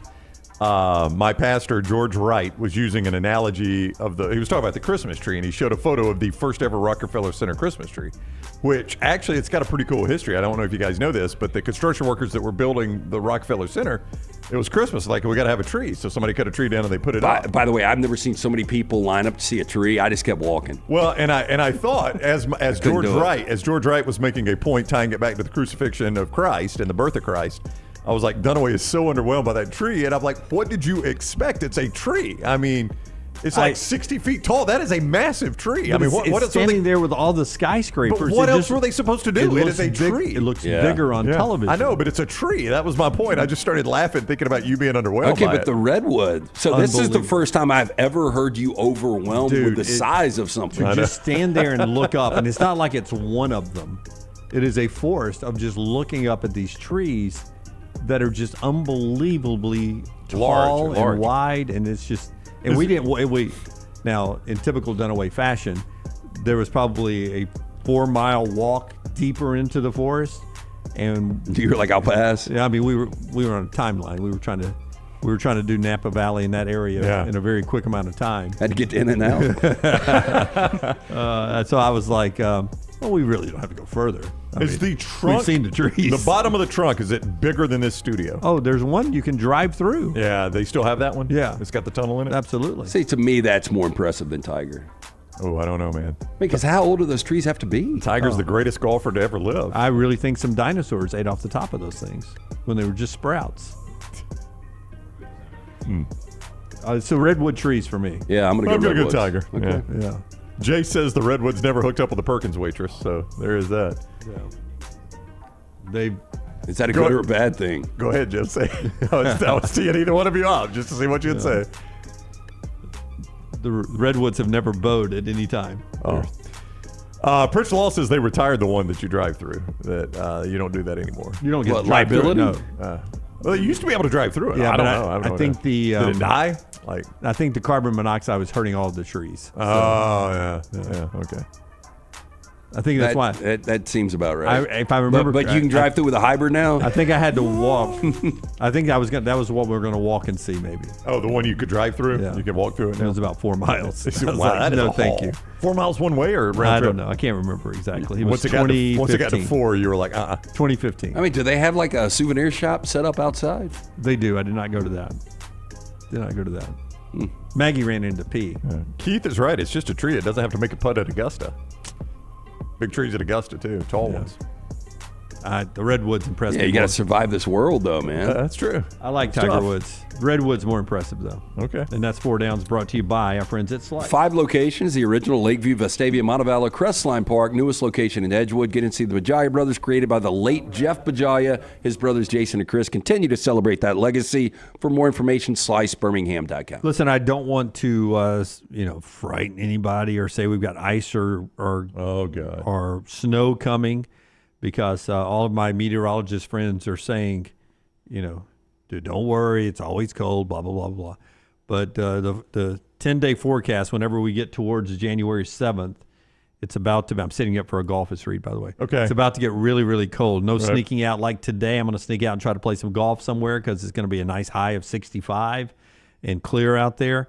It's about to be frigid for about a 14-week period coming up around January 7th to the 15th. Yeah, it's not uncommon. Little Arctic blast. So if you're a golfer want to sneak inside, the golfist is the answer. You know what you find there, Jim? 70 degrees, no wind, no rain. And the best courses in the world. The best courses in the world on Birmingham's best golf simulators. They're at the Golfist. They just opened the Trussville location. So that's number 2, Highway 31 in Vestavia. Van Road, just off Highway 11, and Trussville is where you find the Trussville location. As I said, always perfect conditions there. Always dry, always 70 degrees in the Golfist. Never get rained out or delayed by weather. It is a great place for parties. Are you looking for a unique spot for your party? Up to 50? Up to 50? I don't know if anybody's got 50 friends, right? Bring your own food, bring your own drink, bring your own clubs, and play some of the greatest courses in the world at the Golfist. If you want to book a facility or if you just want to see more, thegolfist.com. Get out of the office and get into the Golfist, thegolfist.com. This just in, Scott Forrester pulling this from Tampa moments ago. Kalen DeBoer's pre-bowl game news conference. Gets asked, Forrester, set it up for me. What's Kalen talking about here? Coach DeBoer down there in Tampa before Alabama and Michigan. What you got, man?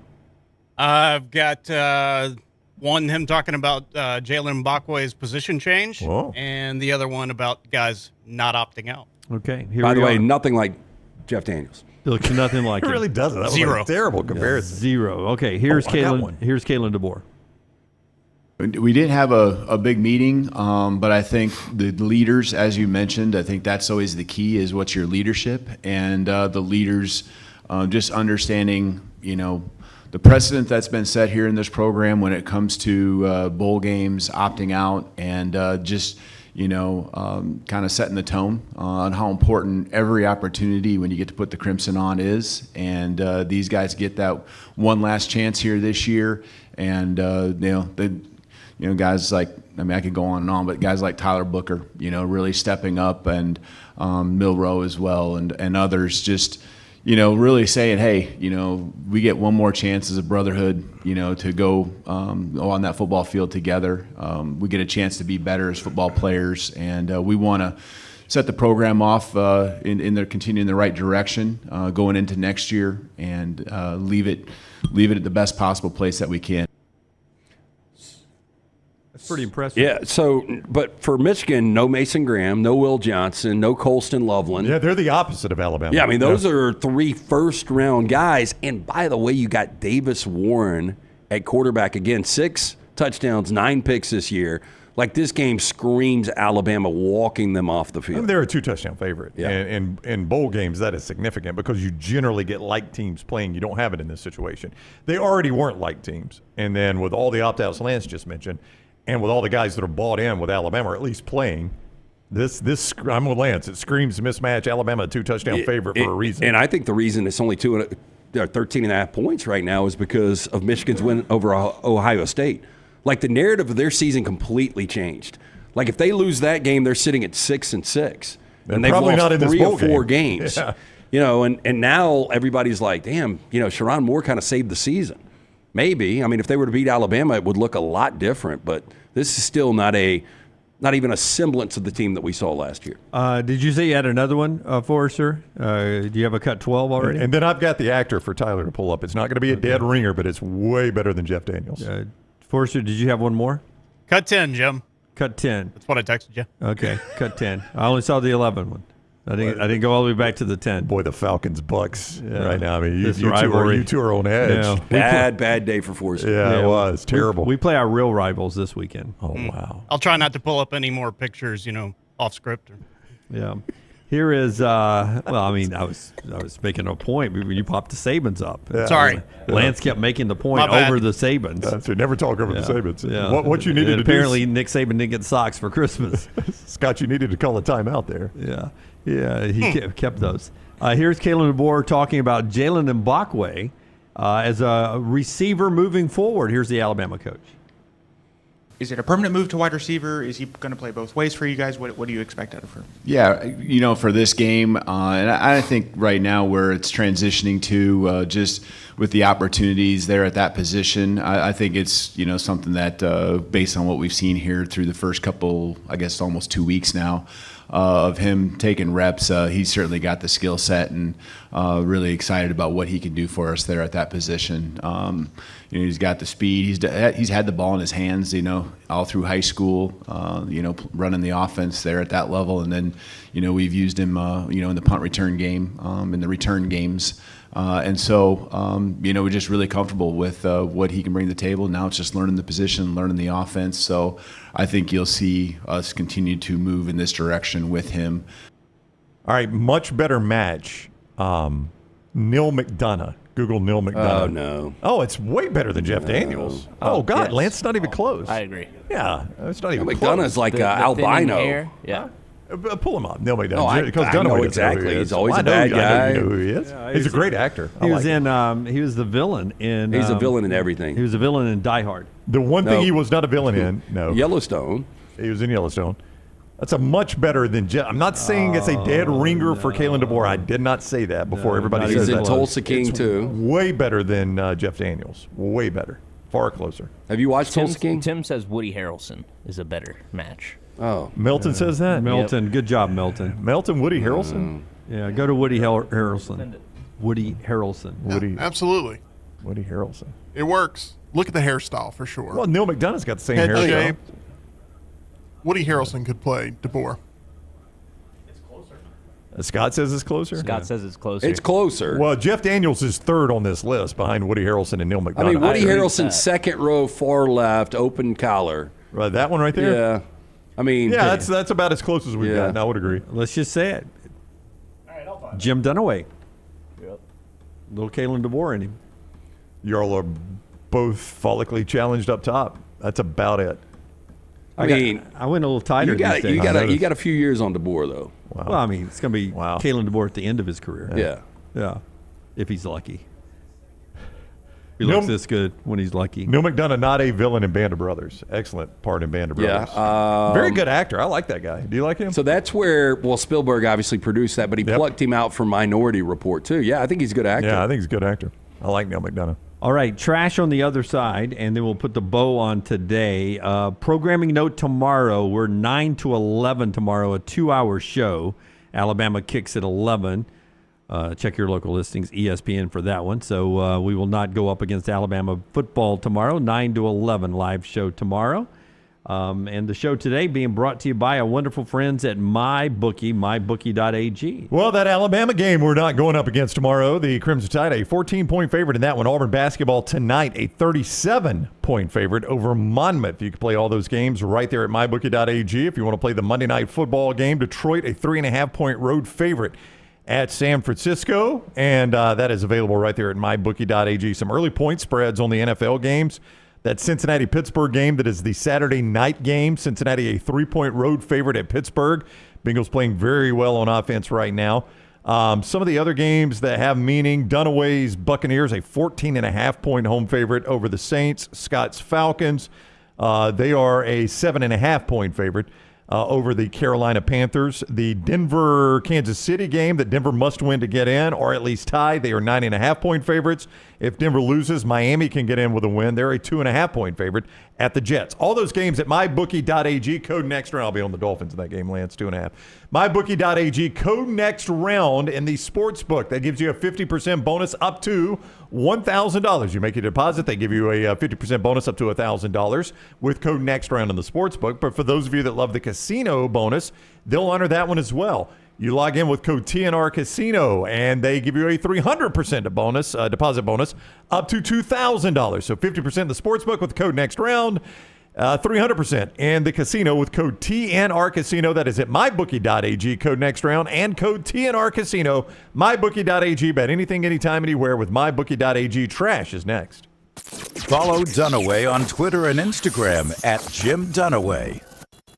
Bryant Bank, member FDIC, equal housing lender. The beauty of the holiday is at the center of your table with the New York Butcher Shop. Their selection of USDA certified Angus prime rib roast, beef tenderloins, and fillets, as well as premium pork and lamb cuts, are the finest selections available in the market and are hand-cut just the way you want. With side dishes handmade by their professional chefs, your holiday meal is complete. Visit one of their 2 locations today, in Cahaba Heights or off Highway 119 in Greystone. Place your order today. The New York Butcher Shop. Rare quality, well-done service. Looking for a great place for that boring meeting? Leave the office and go to the Golfus. What about corporate events like board meetings, sales meetings, customer appreciation events? How about the Golfus? Watch parties for football and basketball, parties for birthdays or couple showers. The Golfus is a great place for those. The Golfus has Birmingham's best golf simulators and man caves in Vestavia on Highway 31, opening soon in Trussville and on Highway 280. Bring whatever you want to eat or drink, even bring your own clubs. Get out of the office. Go to the Golfus. Book your spot now at thegolfus.com. Storm season is here. Make sure you have a plan of action in place right now. Greg from Pell City and Storm Restoration Roofing should be your first call when storms hit. Insurance companies love working with Storm Restoration Roofing because of Greg Nelson's name and reputation in the industry. When storms hit, call Greg Nelson. He's local, 205-542-3531. He's the home of the free no-cost roof inspection. Greg from Pell City on Facebook, 205-542-3531. It's Storm Restoration Roofing. You could win a Cadillac CT5 or your share of $25,000 in free play and cash at Birmingham Racecourse Casino.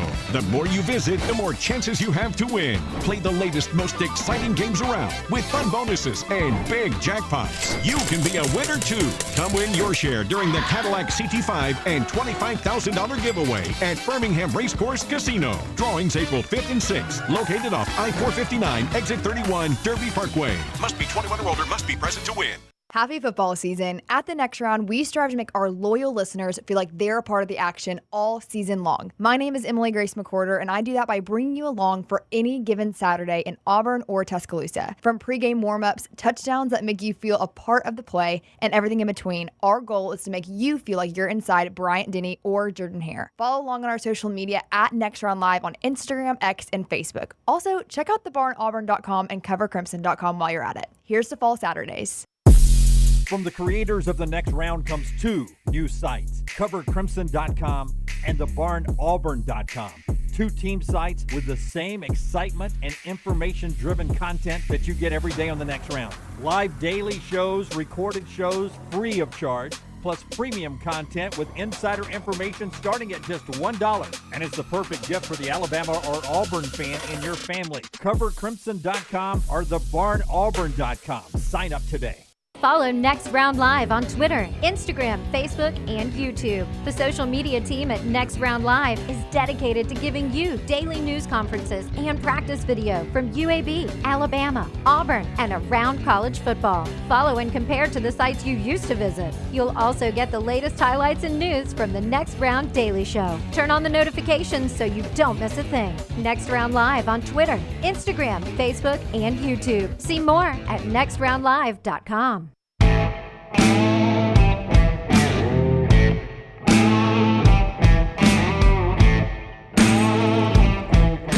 Trash in just a second. This hour of the show brought to you by our friends at Champy's World Famous Fried Chicken, champyschicken.com, Highway 119 in Alabaster.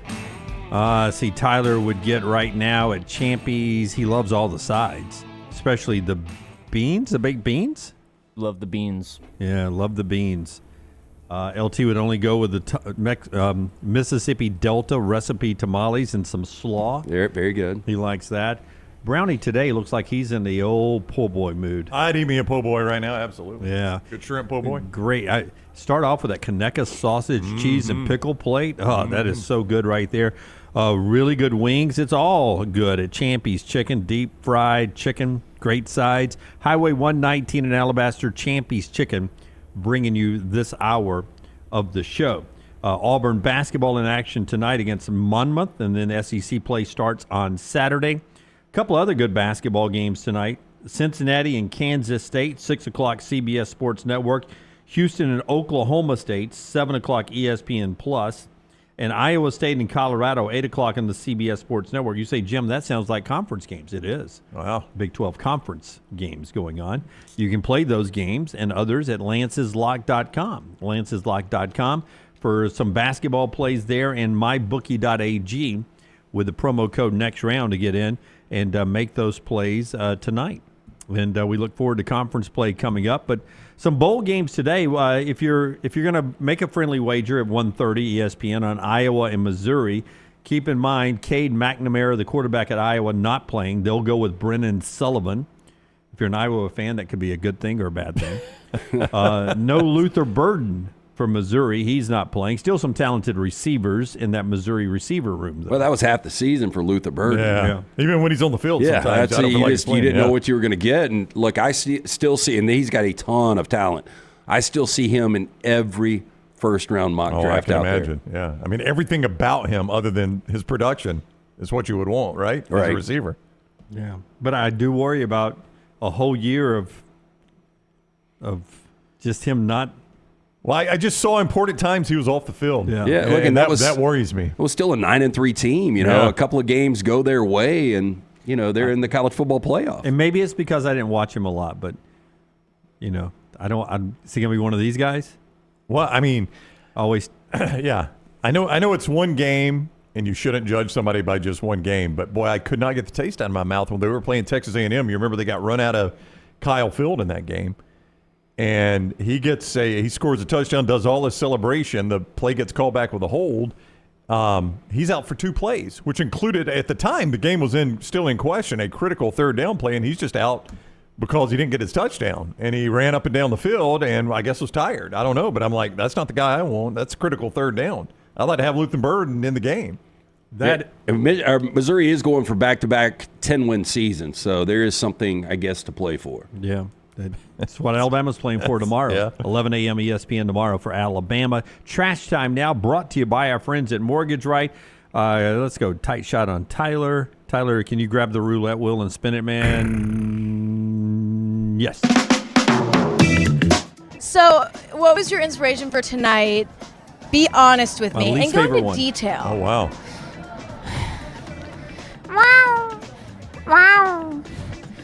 Wow. LT's Trash is presented by Mortgage Right. Mortgages done the right way. What's your favorite one? If we could eliminate one, if everybody got to eliminate one of the trash opens, that would be mine. Wow. What's your favorite one? Over the one where you say you'd eat balls all day? Yeah, that one I said. Well, I'm going to protect that one. Yeah. Hey, buying season coming up. We'll be spring before you know it. Friends at Mortgage Right here to help. Veteran founded here in Birmingham. Offer loans throughout the country while the area they serve may have grown. Their commitment to Birmingham and veterans has not changed. Before you take the next steps on a new home purchase or refinance, talk with the team at Mortgage Right. No cost or obligation to find out what you qualify for. Get more information, go to their website, or if you're in Birmingham, call that Highway 280 office, 205-900-7200, mortgageright.com, NMLS 2239, equal housing lender. Do you guys remember there was a rumor out there that Jay Leno has owed the mob money, and he's been getting beaten up because of that? Yep. Now, he has dismissed these rumors, suggesting he has gambling debts and is, quote, being beaten up by the mob. That is a bad, bad bruise. So his story, are you going to get to what his account of this is? Because there's some holes in this account to me. Now, the speculation arose after the former Tonight Show host was spotted wearing an eye patch with that black eye that you see right there in a bruised face. Leno explained that he got the injuries after slipping while walking down a hill towards a restaurant near his hotel. Now, this isn't the first time the comedian has faced injuries in recent years. In 2022, suffered third-degree burns during a garage fire while working on the undercarriage of a 1907 White Motor Company steam car. A few months later, Leno endured yet another accident, breaking his collarbone, fracturing 2 ribs, cracking his kneecaps during a motorcycle crash. Kneecaps, very interesting, right? Yep. That's now, the way in they a do it, recent right? appearance on Bill Maher's Club Random podcast, Maher referenced claims from the Inquirer suggesting a connection between those injuries and mob activity. He asked, quote, "It's a conspiracy theory since you've had 3 accidents that you actually have gambling debts and you've been beaten up by the mob." Now, that's when Leno firmly denied the allegation, saying, quote, "Love the idea that the mob would drive to Greenburgh, Pennsylvania, wait outside of the Hampton Inn," which find it hard to believe Why he's is Jay staying at Leno Hampton Inn. staying at a Hampton That Inn? was the hole in the story for me, guys. and he said, on a sleety, rainy day to throw me down a hill. Now, Mara joked that the hill incident was merely a, quote, cover-up story.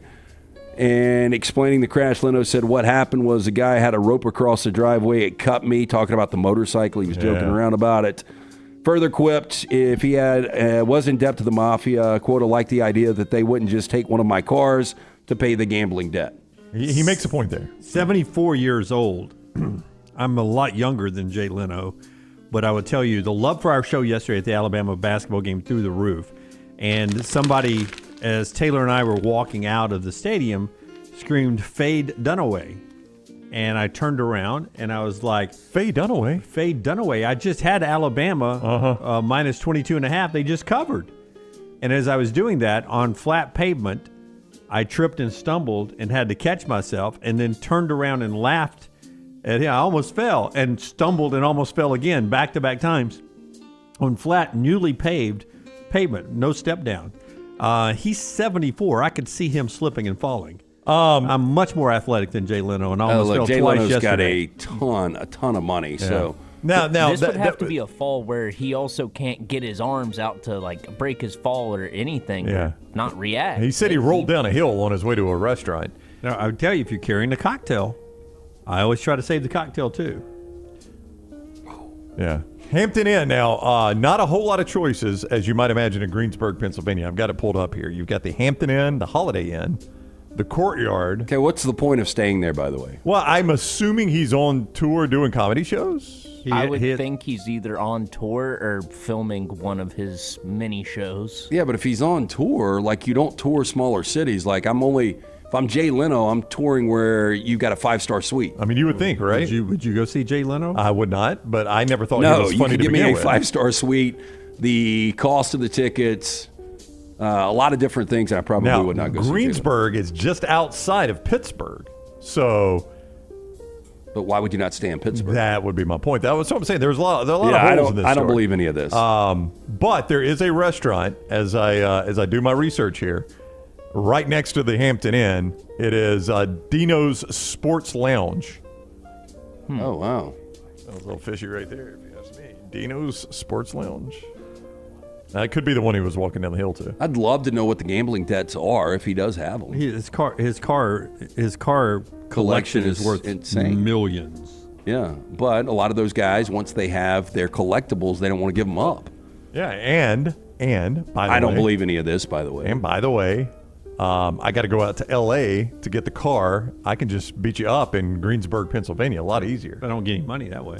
The most interesting part of that podcast with Bill Maher was him talking about Johnny Carson getting into it with the mob and having to be bailed out by NBC by broadcasting a parade in town in order to get Johnny Carson out of the spotlight of the mob, who had hit on some mob girlfriends at a bar and was getting roughed up before the bar owner stepped in. So Carson did not owe them money. He was just hitting on their women? Correct. Yeah. That goes with the plot. Wow. Carson was very popular with the ladies. Oh, and he decided to push a little bit too far one night. Well, I did not know Burbank rolled so heavy with the mob. Damn. Yeah. I mean, if you're Carson, like you can kind of go to the next bar, right? Yeah, you would think, right? Wow. So did you listen to that entire podcast? I listened to the part they segmented out from the mob gambling debt story that's popped up here. Is this Carson's pickup line at the bar? Bigger than you might think. Yeah. He hid in his penthouse for like weeks. He was convinced that they were going to hit him going to do the show. Seriously? Yep. Damn. Good Christmas story here. After nearly a week-long search, Athena found her way home to her Florida family in time for Christmas Eve. She even rang the doorbell. Now, Athena is a 4-year-old German Shepherd and Husky mix, escaped her home in Green Cove, Springs, Florida on December 15th, prompting a search among the community and nearby towns for her. Her owner, Brooke Comer, said her family left church that day, got a message from her neighbor with a picture of Athena outside of her house. Comer panicked. Her family rushed home to find her collar in the crate. No visible opening Athena could have gotten out from. How she escaped remains a mystery. Next week's events continue to be unbelievable for Comer, where neighbors and community members from nearby towns would contact her for missing dog ads, send any footage or photos where they may have spotted Athena. Based on the alerts Comer got, it looked like Athena made nearly a 20-mile round trip while she was missing. At every alert, Comer and her family would go to the spot within minutes, search for Athena to no avail. Comer went on to say, quote, she was a hide-and-seek all-time grand champion. That's what I was going to say. I won. With every sighting, my heart jumped, and it honestly was excitement, and then your heart's crushed because we always are one step behind. The entire search was terrifying and a scary experience for Comer, who was worried about where her already skittish dog would have gone or could have encountered. That was until 2:30 a.m. on Christmas Eve when she got a Ring video notification from her doorbell, and her other dogs began barking. I saw the dog literally rang the doorbell. That's pretty crazy to think about.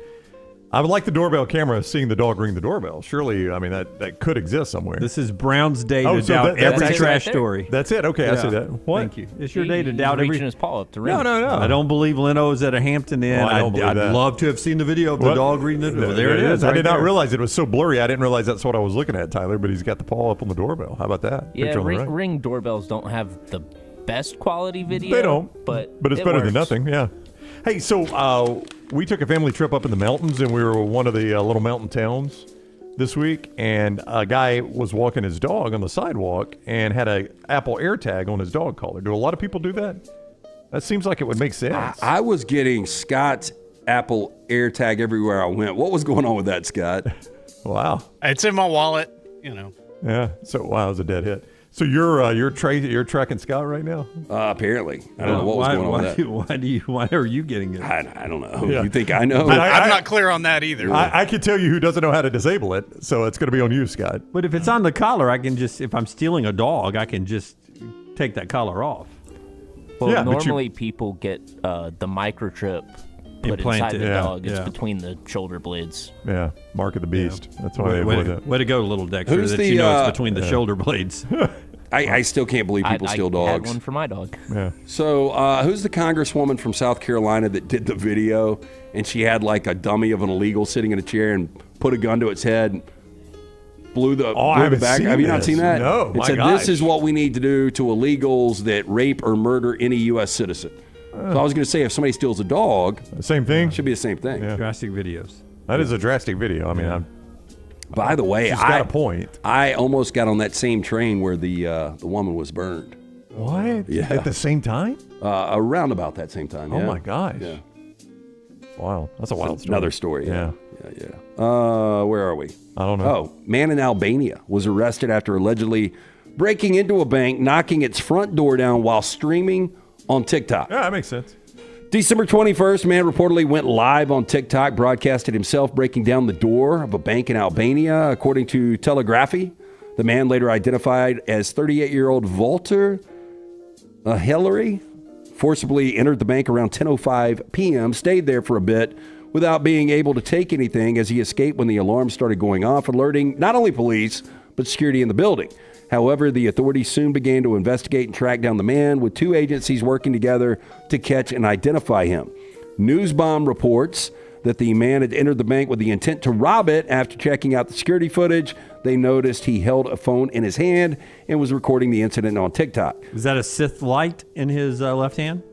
That's the phone that he was streaming on TikTok with. Thought it was a cold beer. I mean, he's Sith announcing is, his presence when he came in, right? Yeah, boy. Yeah, that's Sith is exactly what it Albanian looks for like. bud, if you're wondering. Oh, I was Now, wondering. the police eventually discovered the man's identity, searched areas where he could have taken refuge without any luck. Not giving up, police were stationed outside of his apartment, watched it in case he returned. Sure enough, 3 days later, he showed up, immediately handcuffed by officers. Yeah. When he was arrested, he said he was, quote, too drunk to remember breaking into the bank or the entire day's events. Too drunk to remember breaking into a bank? That's pretty drunk. That's pretty drunk. Yeah. But good news, it is on the internet forever now because you streamed it live on TikTok. And finally, we've got an update here. Sad update. Oh, not San Diego's sad. senior is now living in her car after being swindled out of her savings by a scammer pretending to be Keanu Reeves. I just don't. We get a lot of these types of stories on Trash, and I don't understand any of them. Catherine Goodson, 67, has gone public with her story in a bid to raise awareness about the rise in celebrity romance scams impacting the elderly. I just want to go in and tell you, if there's any young hot actor reaching out to you, it's a scam. That's a scam right there. They don't need your money, and they don't want to hang out with you. But how much money did she really accumulate over the years after the 10 years of living with the apes in Africa? Okay, so a ton away. Doesn't she look like that lady? That's Jane Goodall, right? Doesn't that look like her a little bit? A little bit. Yeah. Goodson moved to San Diego in 2022. The same year she received a text message from a person reporting to be Keanu Reeves. Now, the Reeves impersonator then asked Goodson to send him a $500 gift card to prove she wasn't just interested in him for his money. That'll show him. Yeah, that's it. She said, quote, I did send it, but said, I want to hear your voice. And once I heard his voice, I said, you're not him, and I blocked him. Later, however, she received a message from another person claiming they were the real Reeves. And the purported John Wick star told Goodson he felt, quote, awful that she had been the victim of a scam. The pair promptly began exchanging messages. Widower said she quickly began falling in love via text. Quote, he wanted to marry me. I was lonely. For the next 2 years, she corresponded with the man via text. Despite this, the senior sent money, gift cards, and Bitcoin, totaling more than $60,000 in value. Said once she ran out of money, they started getting mad, they turned hostile, and then they quit talking to her. And now she lives in her car. Oh, it's terribly sad. They started going like this. More banana. More banana. You didn't know who James Hetfield was, but you can remember elements of that movie. Blows me away. That's Trash Today, brought to you by our friends at Mortgage Right. If you're looking for a new home, our friends at Mortgage Right here to help. So remember, whether you're looking for your final home, your first home, whether you have a big down payment or need 100% financing, 205-900-7200 or mortgageright.com. Okay, quick reaction, the final 7 minutes of the show here. James Franklin endorses Nick Saban as a college football commissioner. He says if we're going to have a college football playoff commissioner, I think it should be Nick Saban. Coming from a Big Ten coach, I think that's a big compliment. It is. There are a lot of problems with it. Like, Saban has it so good right now. Why would you want? I know he loves the sport of college football. That would be the only reason. That he loves the sport? Yeah, if he really thought, I've got this master plan, I can implement it, everybody here, I've got this credibility, everybody's going to buy into it, I can change the game. There's no way he can do both. That and game day? No, because you would have to come across as impartial, right? Even if you're not. And, he has to show not necessarily some partiality on game day, but he's picking against teams, and he couldn't do that. That's right. I think he's having too much fun to do it. I do too. My wife even... he was at the Alabama basketball game at 2 o'clock on a Sunday. Yeah. He had nothing else to do. Nothing else to do. Weather was too bad to play golf. Course was too wet. My wife even said this the other day. I can't even remember which game day we were watching. It was while we were off, and she's like, that is a different Nick Saban. Yep. I was like, he's been a different Nick Saban. It looks like he's having the time of his life, and we've all heard varying reports of what he's getting paid to do that. It will be tough to pry him away from that for anything. Yeah, because I do think that the job of commissioner would be such a pain in the ass. There's so many headaches. And I just don't know. You would only have the power the conferences allow you to have. And I just don't know, even with a commissioner, is Greg Sankey willing to give up the power he has, even to a guy like Nick Saban? And then on the reverse of that, Tony Petitti with the Big Ten, even though James Franklin thinks is a good idea, is he going to give his power up to a guy like Nick Saban? They're not going to want to. No.